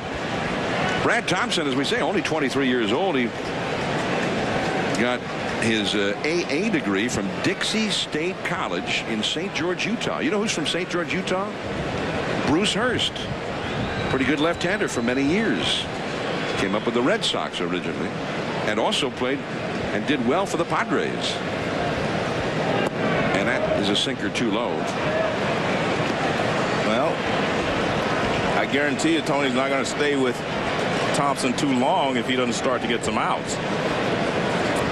Thompson was in 40 games this year, 2.95 ERA. Flores getting ready in the bullpen. And that's a foul by Khalil Green. This is the first inning in which, or the first at bat in which Green did not hit a fly ball on the first pitch he saw. He had a big at bat in the second inning with 2 men on and nobody out. They'd gotten an infield single and really on a bad call with the umpire, and then a liner that was just missed by Eckstein. That ball out into left center. Sweeney tagging up, and he will score. the fly ball out for Khalil Green, but this one plates a run, and it is 8-1 St. Louis. The Padres get their first run of the series. Well, the one thing, John, if you're the Cardinals, you don't want to give San Diego anything positive to take away from today's ball game. You want them to think, well, it can be like this every day, and that's what you want to leave them with. That's why it's so important. If you're La Russa, you're not going to stick with anyone that goes out and gives up some runs. Here now, Joe Randa, and he takes way inside for a ball. So 6 shutout innings for Carpenter. Not that the Padres didn't have their chances against him. They could not get the big hit. Joe Randa has hit a double play. That ended the second, and then he walked in the 5th inning. That's a foul ball.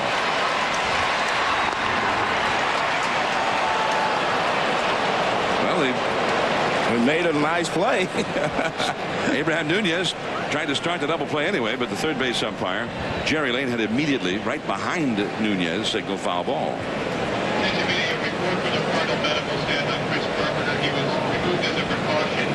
8-1 Cardinals here in the 7th inning. A runner at first and 1 out.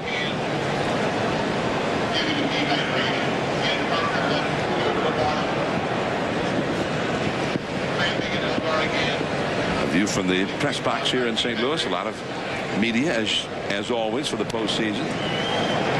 And Randa, a pop fly. And there is Edmonds. Edmonds been in the middle of almost everything, it seems like, here today. John, 2 down, and Sean Burroughs will pinch hit. John, they're reporting in the press box that he was Carpenter was removed for precautionary measures due to cramps in his right hand caused by dehydration. So that's the line from the press box. Well, now Burroughs, the lefty, with 2 more lefties behind him, Roberts and Klesko, and Tony La Russa's got a lefty in his bullpen. And so Tony, even with a 7-run lead here, is going to make the change. Something you talked about already earlier in the inning, Joe. Doesn't want to let the Padres get their hopes up. 8-1 Cardinals. New pitcher will be back. Don't dream. You watch for a way to get back. You did it. What did I do? You let the dead get in.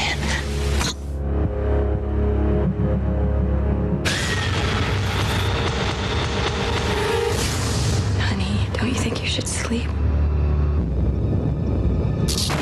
The Ring 2.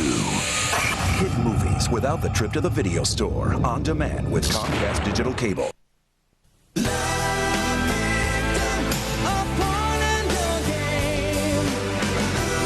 Let the story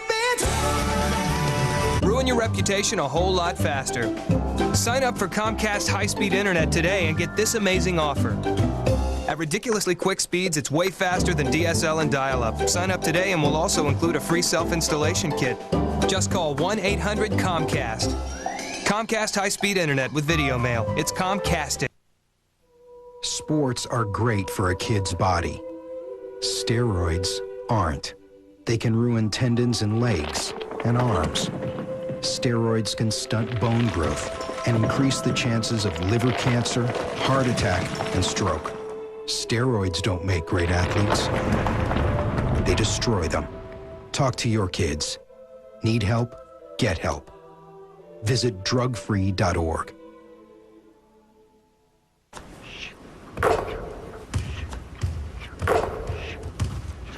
Sometimes the best performances are the ones you may not know about.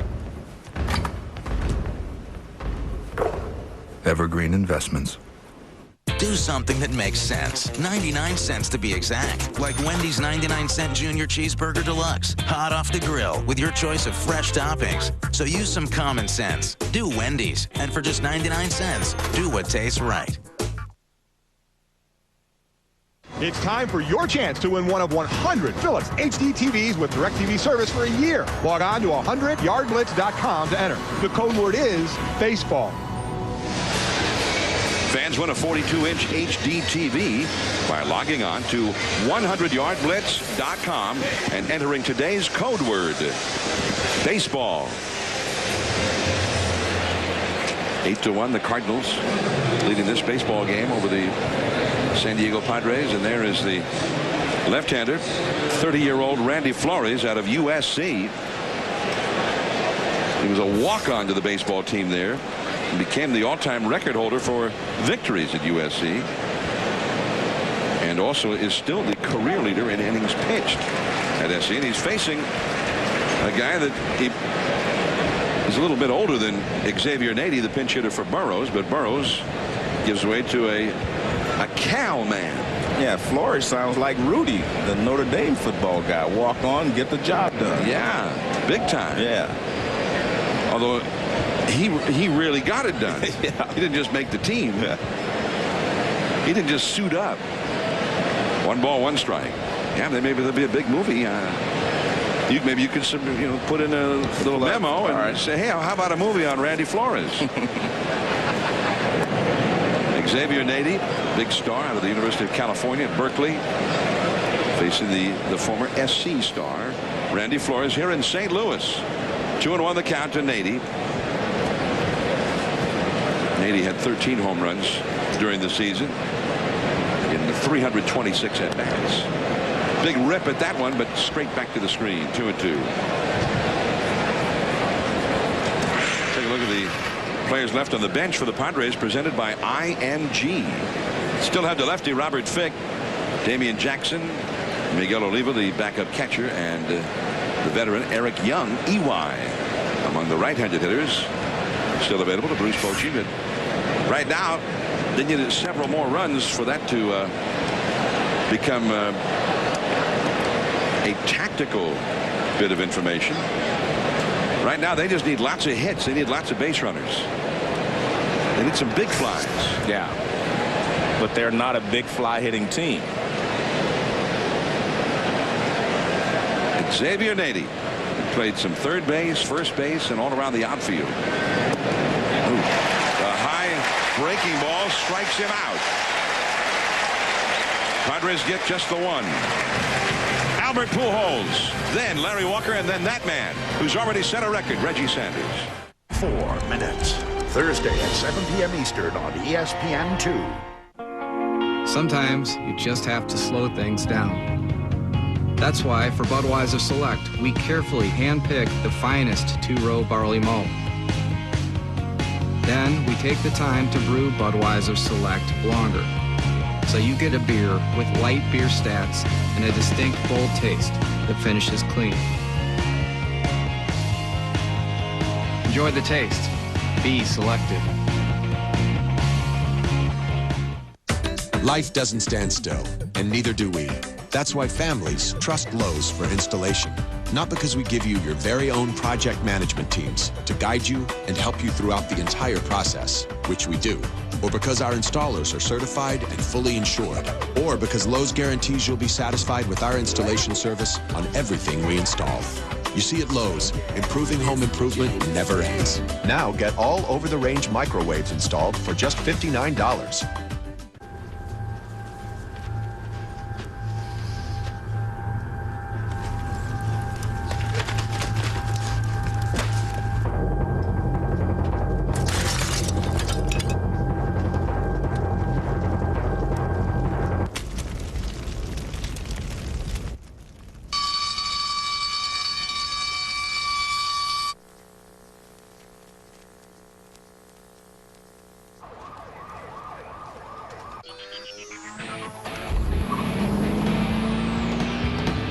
There is one conventional oil that totally defies convention. Mobile Clean 5000.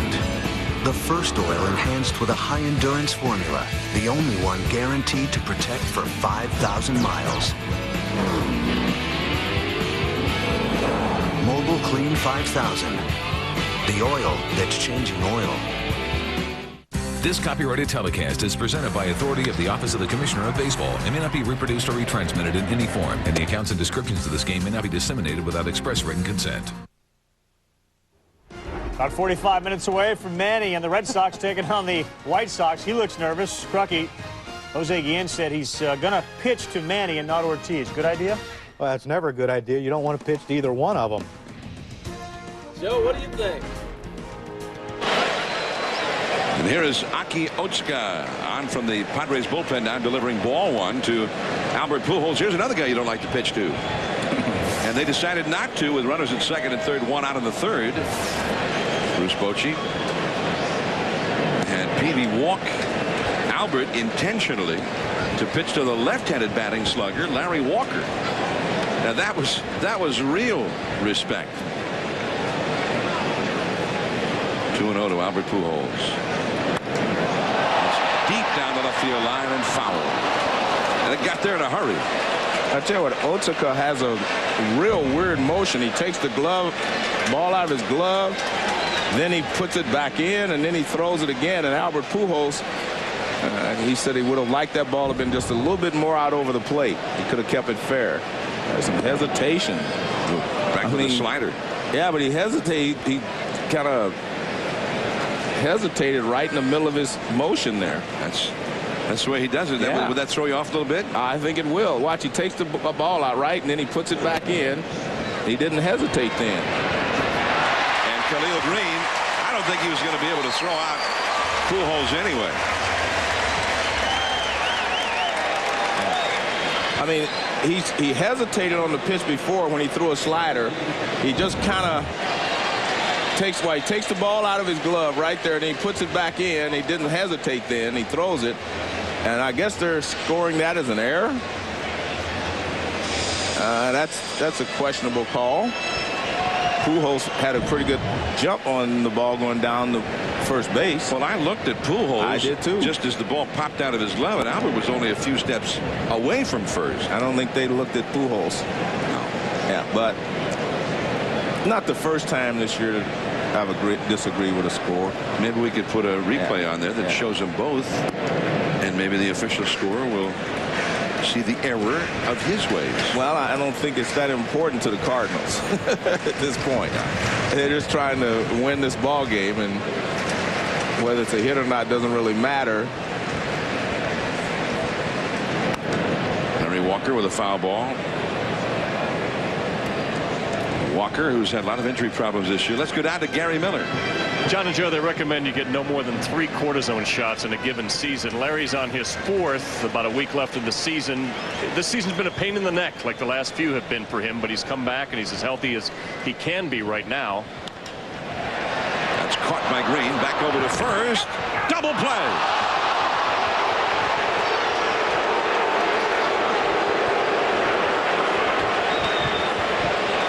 Well, he's out at first base. People are booing, but it's a line drive. And watch, Albert starts. Khalil Green gets rid of it very quickly on the outside. And you can see clearly that he's back. I mean, the ball beats him to first base. He's coming back. Ball's in the air in his glove as his foot. He actually stepped on Sweeney. So 2 down, nobody on. And here is Reggie Sanders. Now, I don't know that you could ever say that anybody would see a game like this coming. I mean, Reggie has had a better division series game than anybody in National League history has ever had. 6 RBIs. But he did finish the year with a flourish. He had 10 RBIs in his last 6 games in the regular season. And he is that kind of a hitter. I mean, he's a guy who will go on a tear like that occasionally. High, lazy fly ball out into right center, Dave Roberts, and the inning is over. A quiet inning from the big hitters for the Cardinals, who lead 8-1. Top of the order coming up with the Padres. People everywhere are experiencing a breakthrough. Fullness from a value menu. Please. Hey, I have an announcement. I'm full! Taco Bell's Big Bell Value Menu, featuring the half-pound beef combo burrito with double the beef. To keep your stomach and your wallet full, think outside the bun.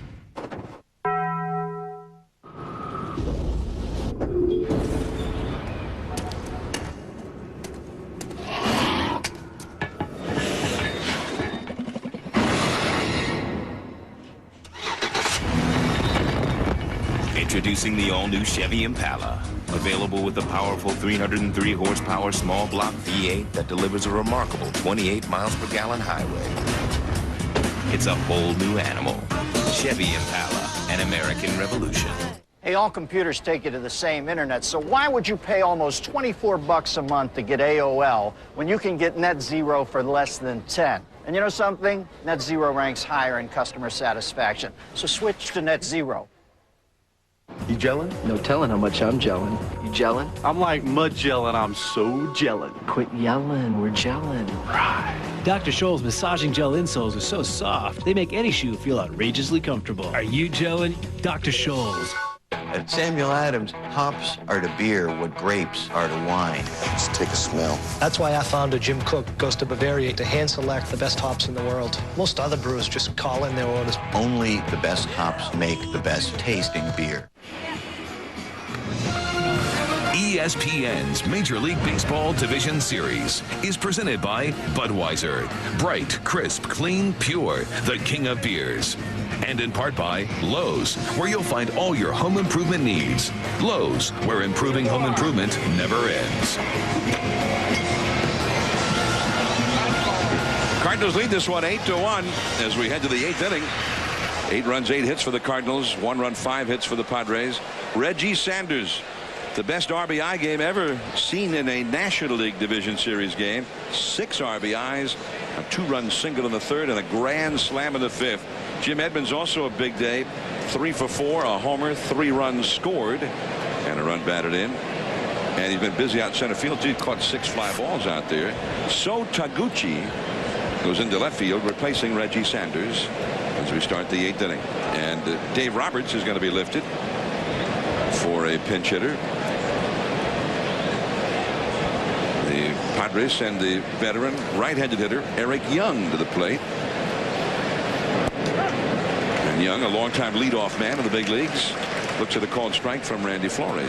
And Young has had some very good seasons when he was an everyday player, but he's an excellent guy to have on your ball club. Can play a lot of different places, good hitters, brings some speed. I mean, and a very good guy to have on a ball club. I mean, attitude-wise. He's become very versatile. He used to be a middle infielder, but now he plays the outfield. Still can play the infield for you. Still can steal a base, too. Right. 1 ball, 2 strikes. Ryan Klesko on deck, and then Mark Loretta due up 3rd in the inning. It's all Cardinals here today. They jumped ahead in the very first inning. When Edmonds hit his opposite field homer, they've led ever since. You saw Klesko out there on deck. That breaking ball is driven deep to left field. Taguchi going way back there. And goodbye. Home run. A pinch hit homer for Eric Young, who hit only 2 home runs all year in 142 regular season at-bats.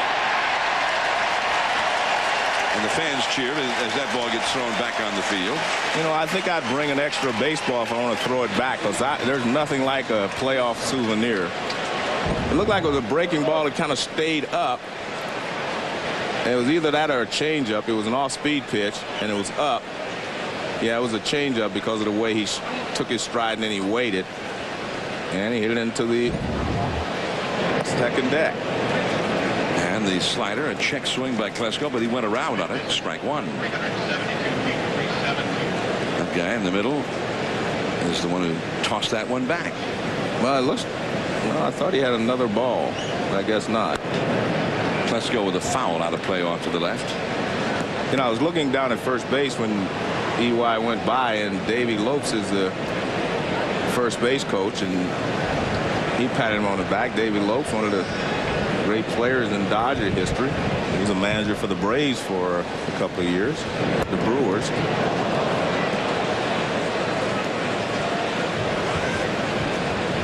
One and 2 the count to Klesko. He's had a walk and a single, and he flied out deep to left center his last time. And I mentioned that because that's the only time he's ever had a chance to manage. Yeah. Strike 3 with a curveball.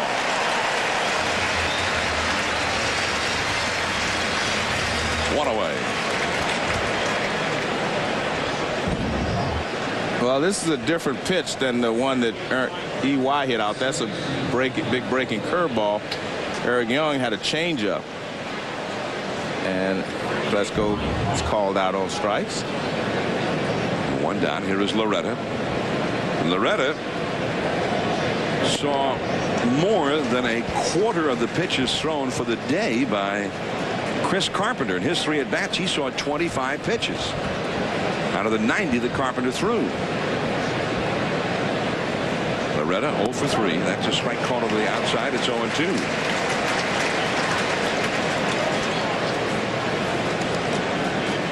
It's been the Reggie Sanders day, but 6 shutout innings from Carpenter, their ace. And it's hard to do better than that. No, you're right. I mean, it wasn't the Chris Carpenter we saw earlier in the year who would just shut you down. He struggled a little bit. The Padres had some opportunities, but they hit in the 3 double plays in the first 3 innings. So that took them out of, kept them from putting any numbers on the board. But he definitely did a great job of shutting them out for 6 innings. I mean, they got 2 consecutive breaks in the 2nd inning. An infield hit by Sweeney where really he should have been called out at first. And then the line drive right to Eckstein that he missed instead of an out. That was another base runner. They had 2 on and nobody out, but they were not able to turn that into anything. Larry Walker takes it. Loretta is 0 for 4 in this game. 2 down in the 8th, and Brian Giles comes up. Fans join Major League Baseball in its efforts to rebuild the Gulf Coast. Support Habitat for Humanity by calling 1-800-HABITAT. Logging on to MLB.com or by logging on to habitat.org. 2 down, and here is Brian Giles. Giles takes a strike. And Habitat for Humanity started by the former president, Jimmy Carter, who's a big baseball fan. Yeah, big baseball fan. That's a line drive base hit for Brian Giles. His first hit of the game. He was 0 for 3.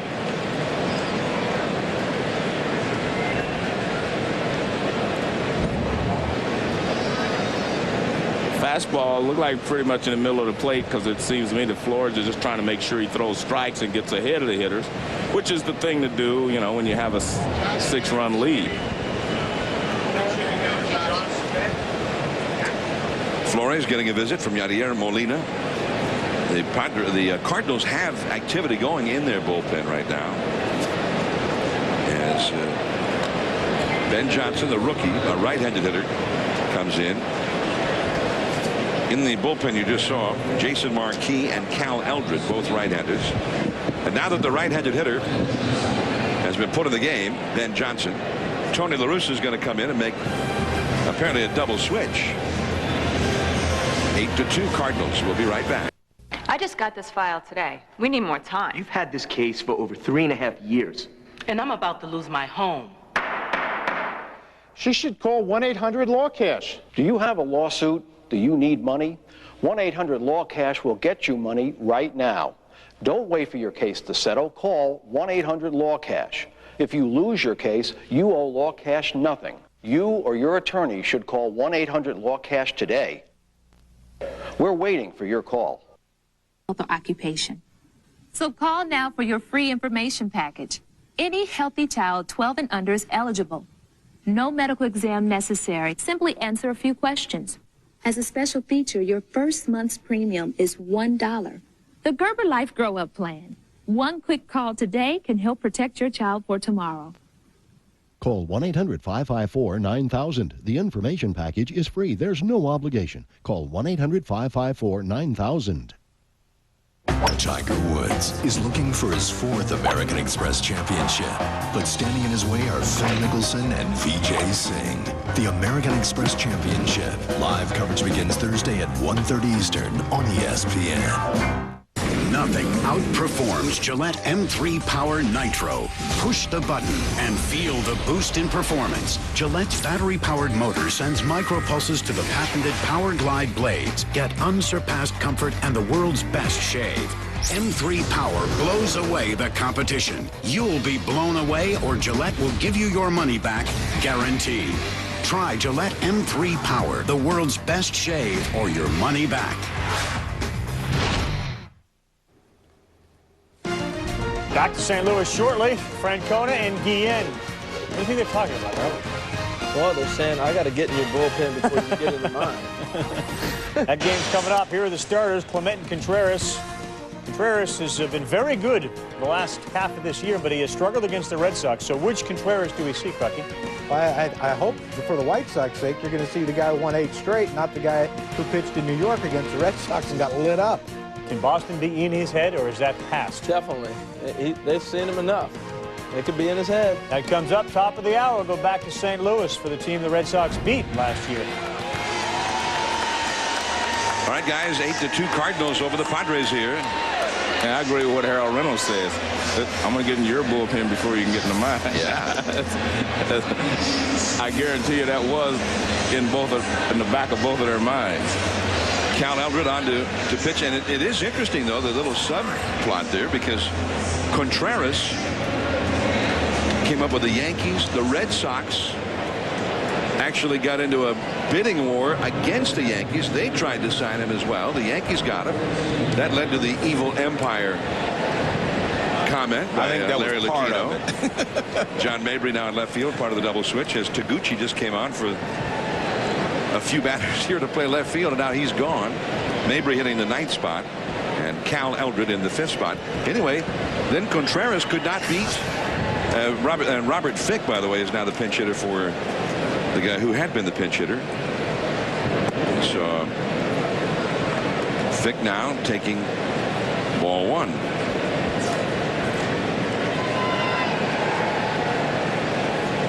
Eric Young with a pinch hit home run earlier in the inning. So Fick late on that fastball. 1 ball, 1 strike. Anyway, Contreras no longer a Yankee, and you have to think one of the reasons was he just got lit up every time he faced the Red Sox. That's no way to stay with your ball club when you always get lit up by the arch rival. Actually, he pitched so well down the stretch that I think he'll pitch a good game today.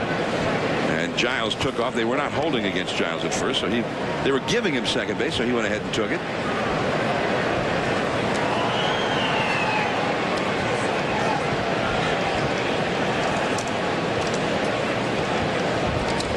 They will give him credit for a steal.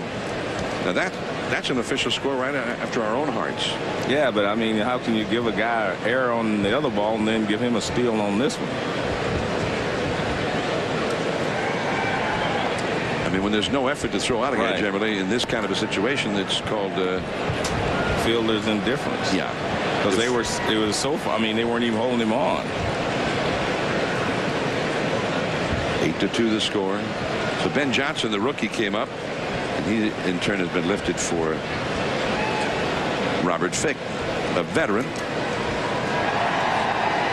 Runner at second, 2 down.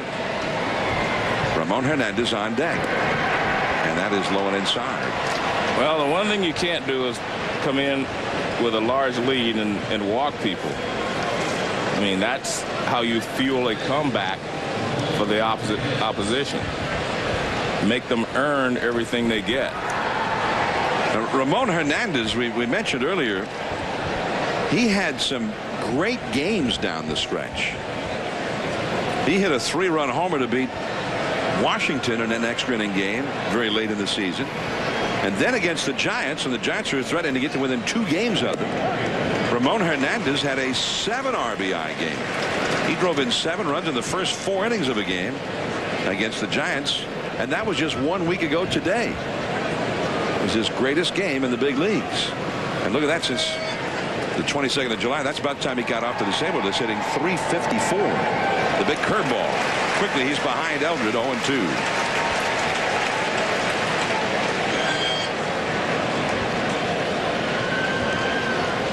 Two men on, 2 men out in the 8th inning.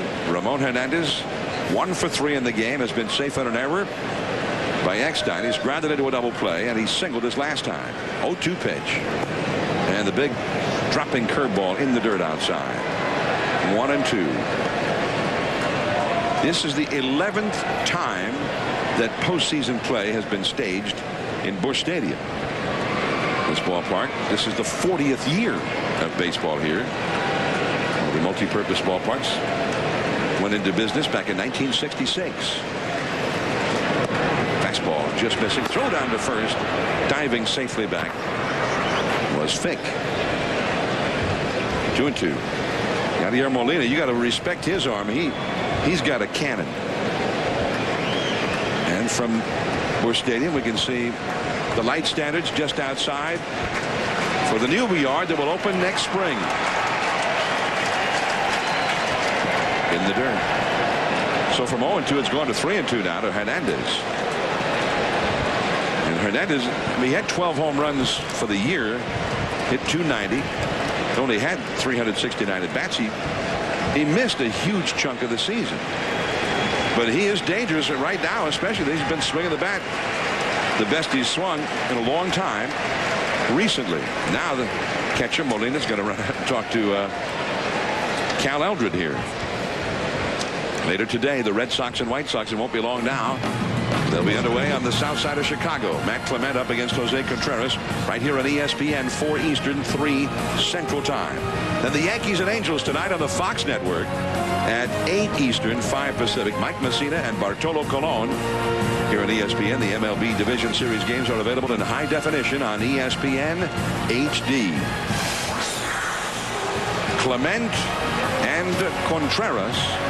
Contreras was the ace of the staff down the stretch.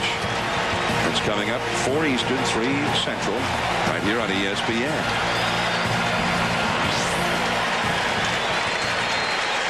All right, here's Ramon Hernandez now. The crowd urging Eldred on. The runners go. And dribbled foul. I'd come up and hit him. Foul ball, still 3-2.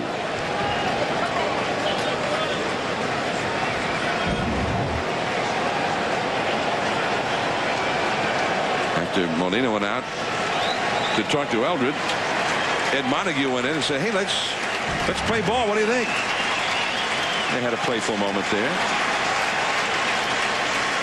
Not time taken. Well, one thing, I mean, if Ramon goes deep here, that's a little too close for comfort all of a sudden for the Cardinals. Well, that's true. That's why they sent Molina out to stall, so Isringhausen could start to get ready in the bullpen. Next time, and that ends the inning. 2 more left on. For the Padres, they've stranded 7 and had 3 wiped out on double plays. 8-2 Cardinals.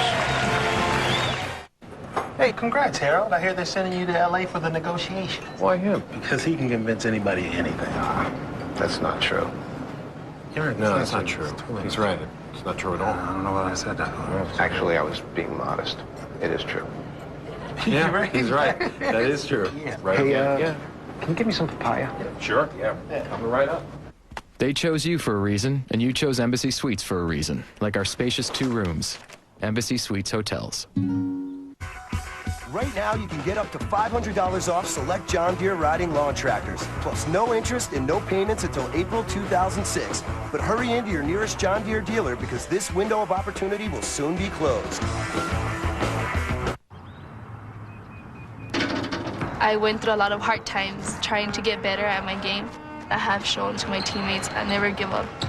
It's just that intensity. You just got to score. You got to have that steal. When you're in the zone, nothing can stop you. Being dedicated to basketball helps you in your future to be dedicated, whether it be at your college and your work. You built your own person. You know, I can stand with my head up high and just tell everyone, you know what, I never smoked pot. It would not be me. All set. U.S. Cellular set to host a division series game. They won the World Series back in 1917, and the White Sox haven't won a postseason series since. And they're taking on the defending World Series champion Boston Red Sox with all their power and their runs, although the White Sox did hit more home runs than they did. That game comes up, just about 20 minutes from now. So you look at this series. We're watching the Cardinals. They're going to win Game 1. How important is a Game 1 in the best of 5? It's vital, Carl. I mean, you can't get behind a game in a series, especially when you're playing at home like the White Sox are. But I think this game is going to come down to, can the White Sox put enough pressure on Matt Clement by forcing him to make bad pitches? If they can steal this game. I think what I find interesting in this game is how Ozzie Guillen will use his bullpen to be most effective for his team. You'll see Kotz and you'll also see Marte match up 6th inning, 8th inning, whatever they can do to stop David Ortiz. Against those lefties, again, Guillen's theory going in, not to pitch to Ortiz, 2-pitch to Ramirez, who's got 9 home runs in his last 19 games. John and Joe, that game comes up at the top of the hour. All right, guys, and Manny Ramirez, 9 home runs in his last 12 games. So that'll be interesting. 8-2, the Cardinals lead. Last of the 8th inning here. Changes for the Padres. Eric Young, who pinch hit for Robert, stays in to play center field. And Robert Fick, who pinch hit for the pinch hitter for the former first baseman Sweeney, is now himself at first. And Scott Linebrink, the ace setup man for the Padres, and one of the best in the National League at that. It's like having a second closer on the ball club. He comes on to get some work here with Mark Grudzielanek taking a called strike. Linebrink, look at that ERA, 1.83, 73 and 2/3 innings pitched, only 55 hits allowed, 70 strikeouts while walking 23. It's a foul off to the right. Linebrink came up originally with the Giants and then had some serious arm problems, had major arm surgery, and eventually was moved on to the Houston Astros, but it was in San Diego where he got a shot late in games and has done well. He's found his niche. Down the right field line, Giles into the corner, and that's foul. Grudzielanek took aim at that right field foul pole. 8-2, St. Louis out in front. Now this series is the one series where after just one game they take a day off. Game 2 of the series will not be until Thursday. And then they take another day off. Hello. Linebrink buzzed Grudzielanek. Well, it was 0-2. Fastball in. Way in.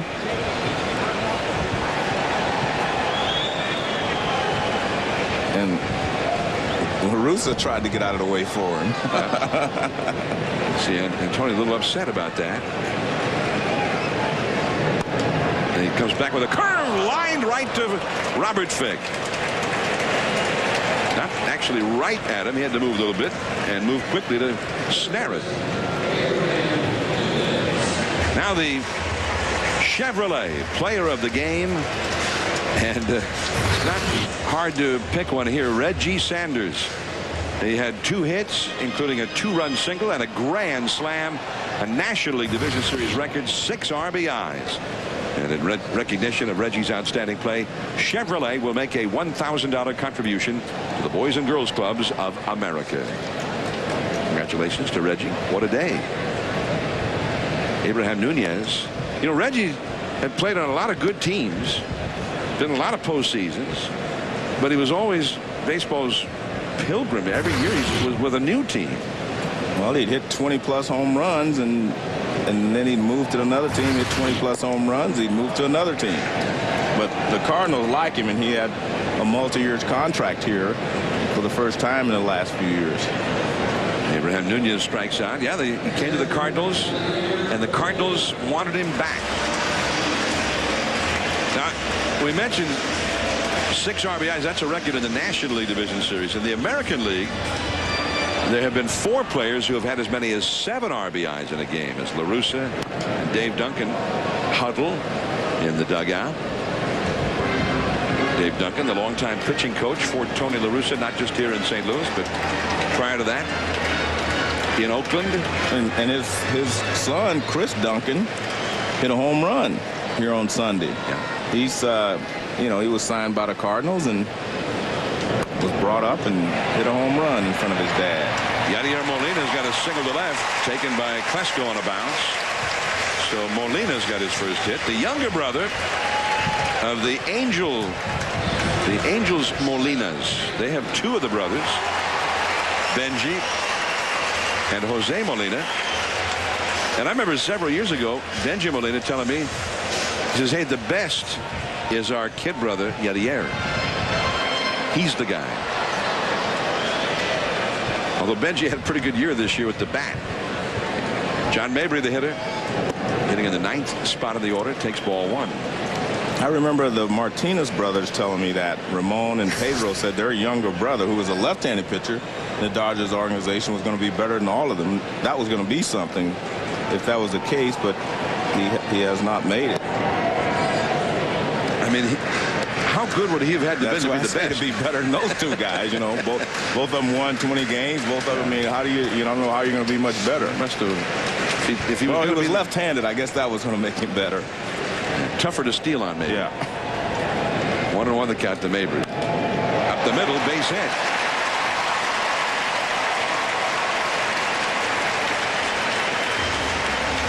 So 2 men on, and here comes Eckstein.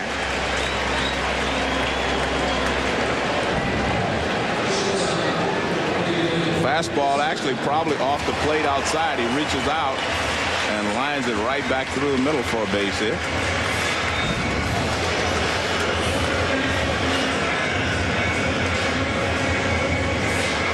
So 2 men on, 2 men out. The Cardinals already ahead 8-2, and here is David Eckstein coming up now.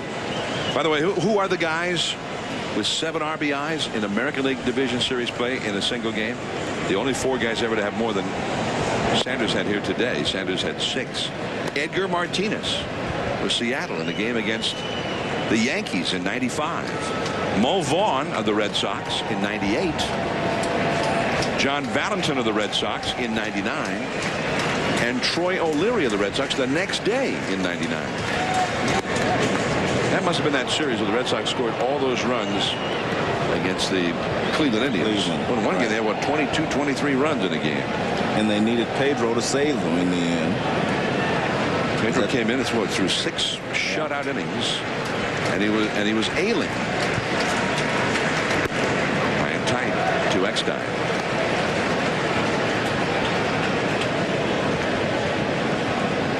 And really, when you go back and look at that, I mean, Pedro might have risked the rest of his career that game.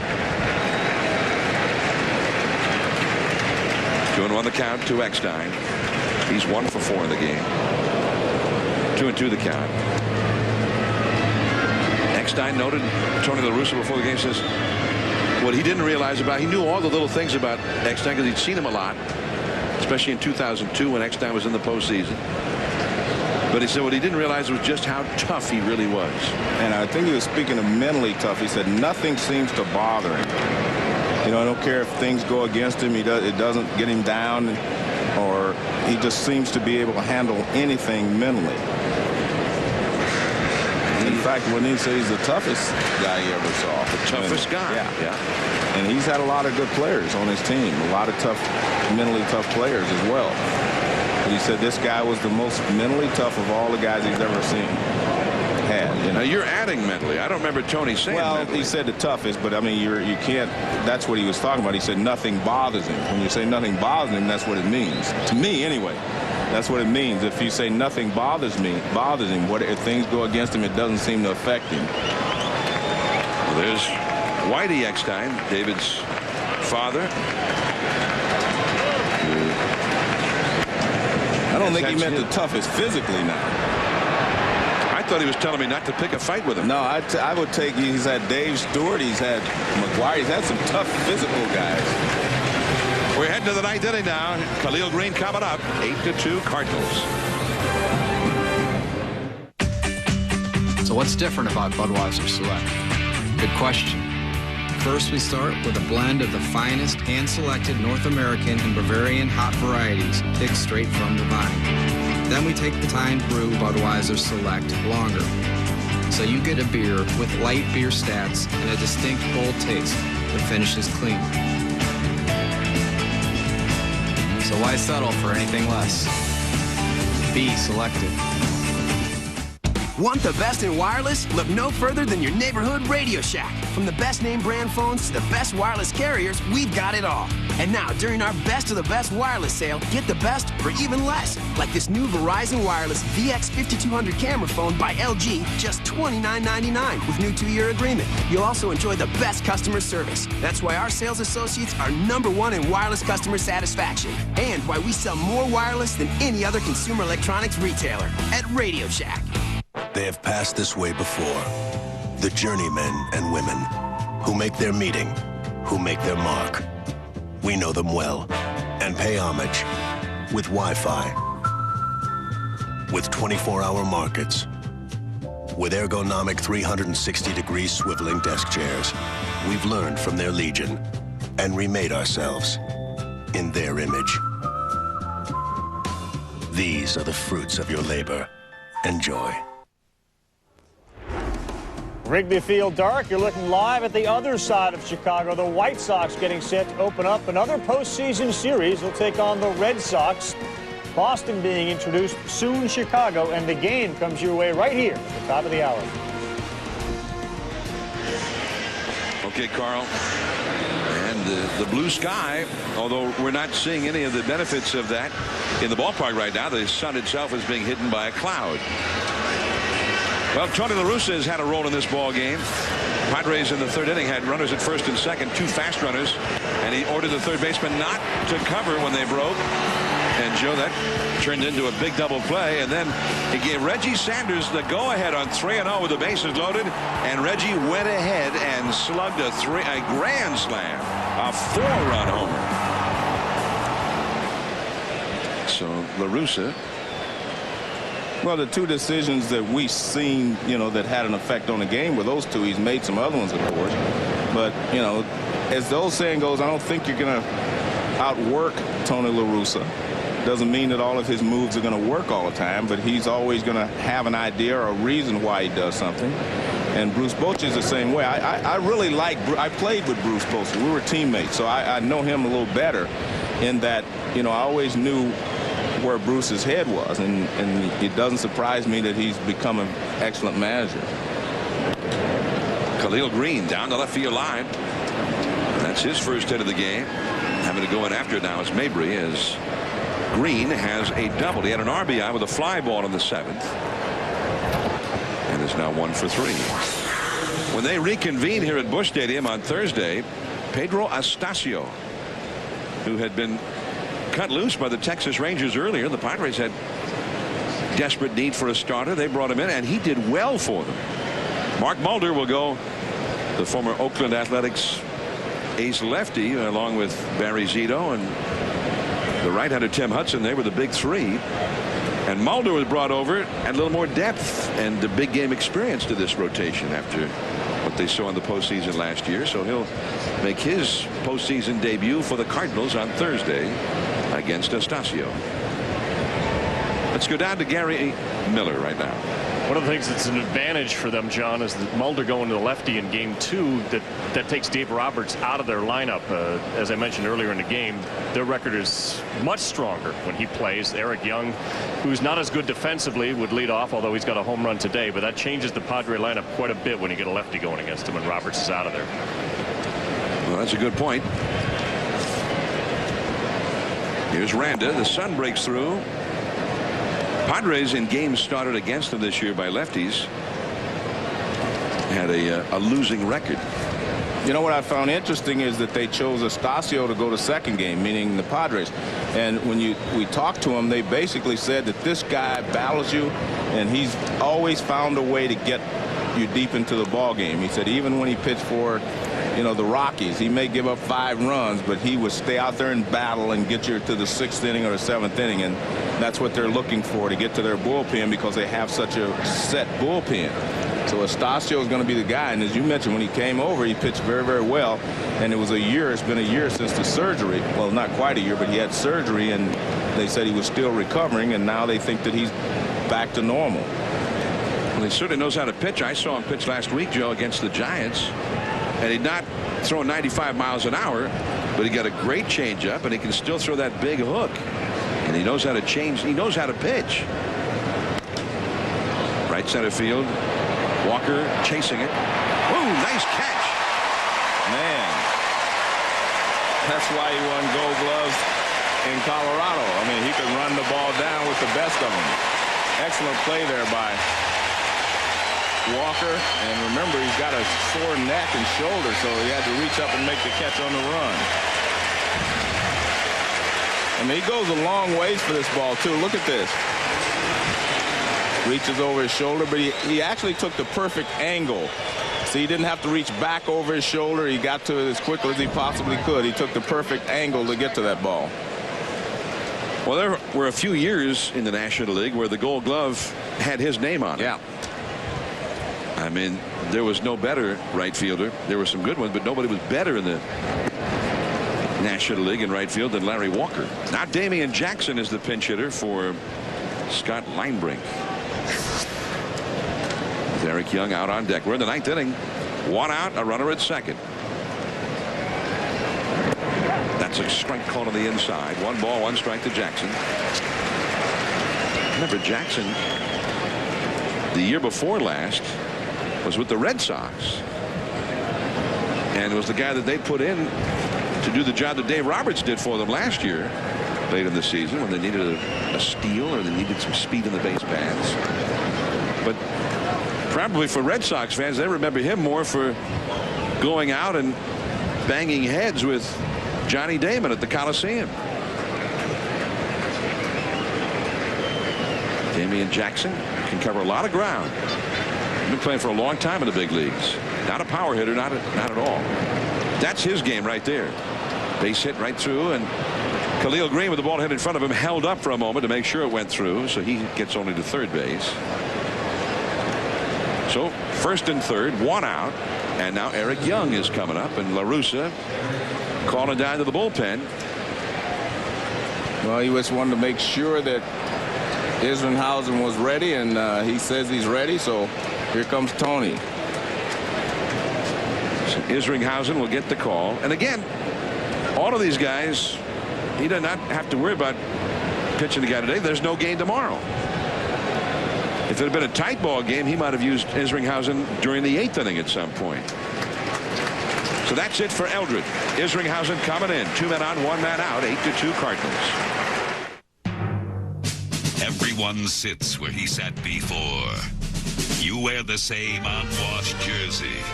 Old Lambeau sports the bandana, and the bubble heads are in place. Your cleanly shaved head is rubbed before all crucial third down plays, and you are eating hearty, beefy, mouth-watering Campbell's Chunky Chili in microwavable bowls. That's how you won last week. Don't mess with success. Campbell's Chunky Chili in microwavable bowls. Different tastes, different personalities, same insurance company. At Geico, we insure all types of riders.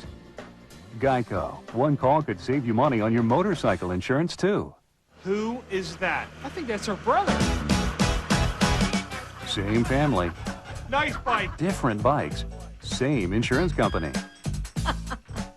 Geico, 1 call could save you money on your motorcycle insurance, too.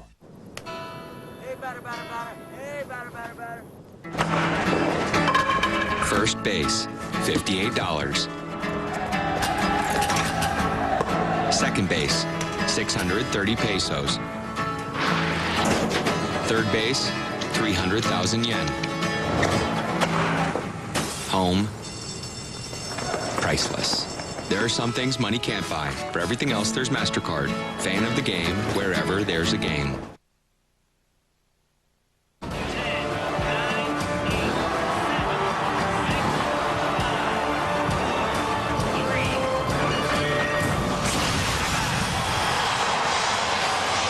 Game 1, National League Division Series. The Cardinals hosting the Padres. I'm John Miller with Joe Morgan. Gary Miller also here. 8-2 Cardinals. They scored early on a homer by Edmonds. They got 3 more in the 3rd inning. The last 2 on a big single by Reggie Sanders. And then in the 5th inning, we realized Reggie was just giving a hint of what was to come, because in the 5th inning, he hit a grand slam on a 3-0 pitch. Now the closer, Jason Isringhausen, comes on. And Isringhausen, he's one of those closers, Joe. He can come after you a lot of different ways. Well, he's got a good fastball. He has a great curveball. He'll throw a cutter. Those are his main 3 pitches. He inherits 2 base runners, Khalil Green at 3rd base, and Damian Jackson, a speedy runner at 1st. And they're going to hold Damian Jackson. Well, they're trying to keep the double play in order. And you do not want to just let the... There he goes anyway. Yadier Molina. It's a steal. Well, the Padres didn't care. And I like that, John. I mean, try to use all of your outs. If you stay at first base, it's a ground ball, this game can be over. Now, at least you get some more shots at trying to, score some runs. And you got the left-handed hitter with some power on deck, Ryan Klesko. Yeah. You know, we've talked about LaRusse and some of the decisions he's made today that have turned out well. Well, I think part of managing is managing against the worst thing that could possibly happen. Not always managing, you know, to do things the right way, but against the worst thing that could happen. And the worst thing that could happen here is they get back in the ball game. So you bring your guy in, Isringhausen. Let's finish this off. Young and Klesko are two of Bruce Bochy's best hitters, at least in the past, against Isringhausen. That breaking ball, a little chop to third, and Nunez throws him out. Scoring is Khalil Green with Jackson holding at second base. So it's an RBI for Young, his second of the game. But the Cardinals don't really care right now. They're just after the outs. So that's the second out, and here is Klesko. The crowd rises. 52,349, and everybody's standing now. The Red Sox and the White Sox getting ready to play ball in just a few minutes in Chicago. And the Cardinals hoping to wrap this one up any moment with an 8-3 lead. And that's ball one to Klesko. Klesko has had a .417 lifetime average against Isringhausen. 5 hits, 12 at-bats, including a home run. Klesko 1 for 3 with a walk in this game. And that's a base hit to right field. Walker's got the strong arm, and Damian Jackson will be held up, and they'll get Loretta up there. Walker showed off that arm with a one-hop throw to the plate. That was interesting there. The first pitch was a cut fastball in. And all of a sudden, Klesko moved off the plate before the next pitch. He tried to come in again, and he ripped the base hit to right field. So that's where we'd see how the target's inside again. But Klesko has moved a couple of inches off the plate, and he's able to pull this ball in the hole. So Klesko made the adjustment. So now Loretta with Giles on deck.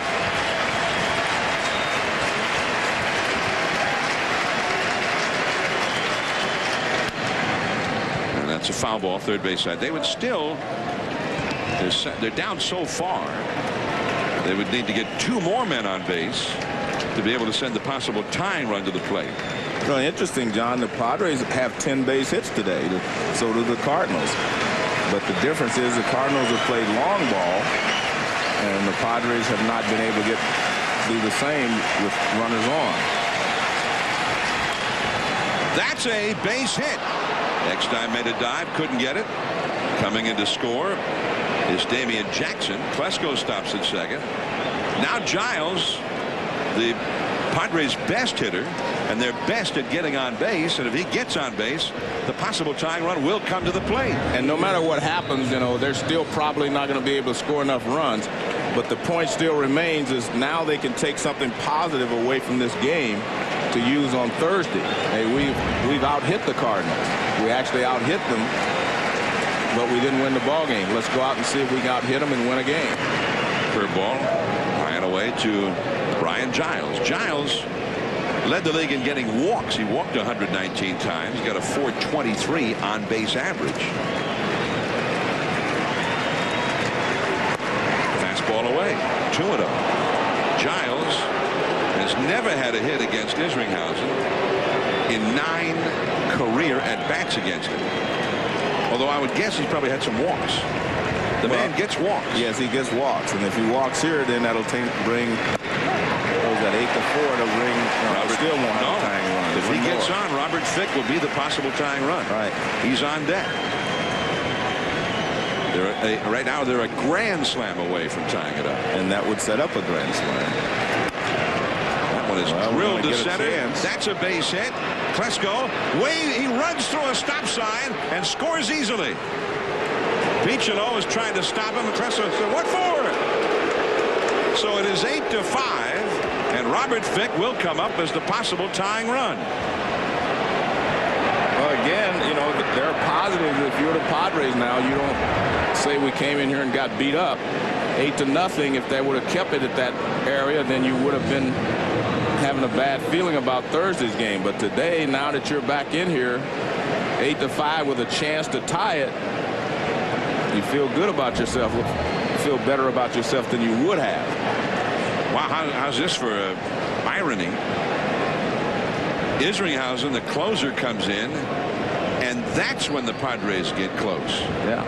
Well, in Tony's mind, he was bringing Isringhausen in to shut this down and to finish it off. But obviously, it has not happened that way.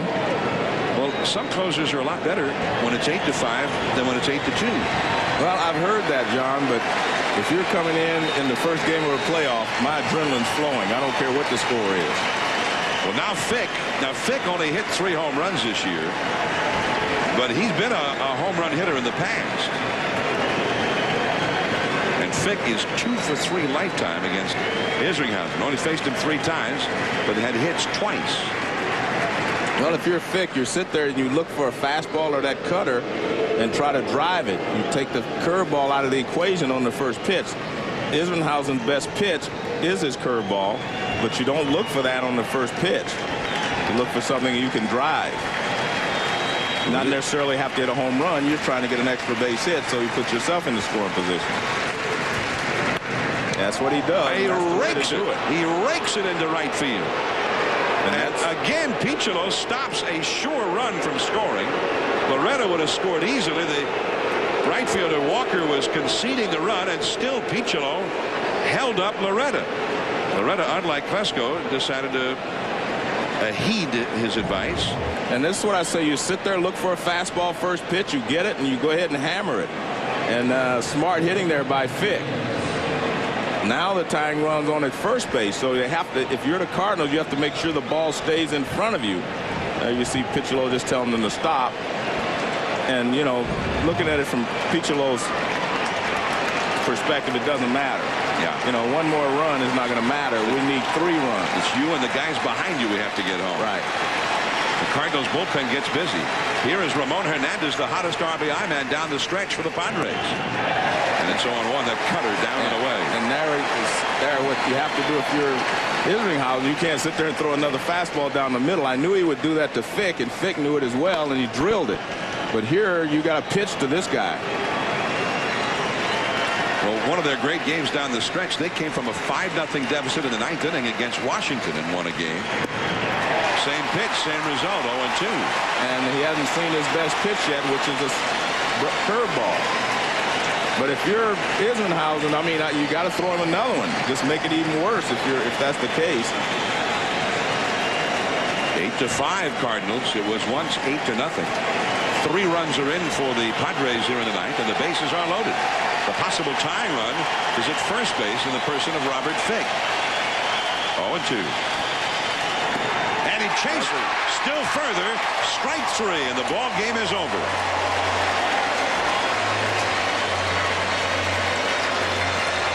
Well, in my opinion, the Cardinals, you know, they won the game, which is what they set out to do, and that's all that's important.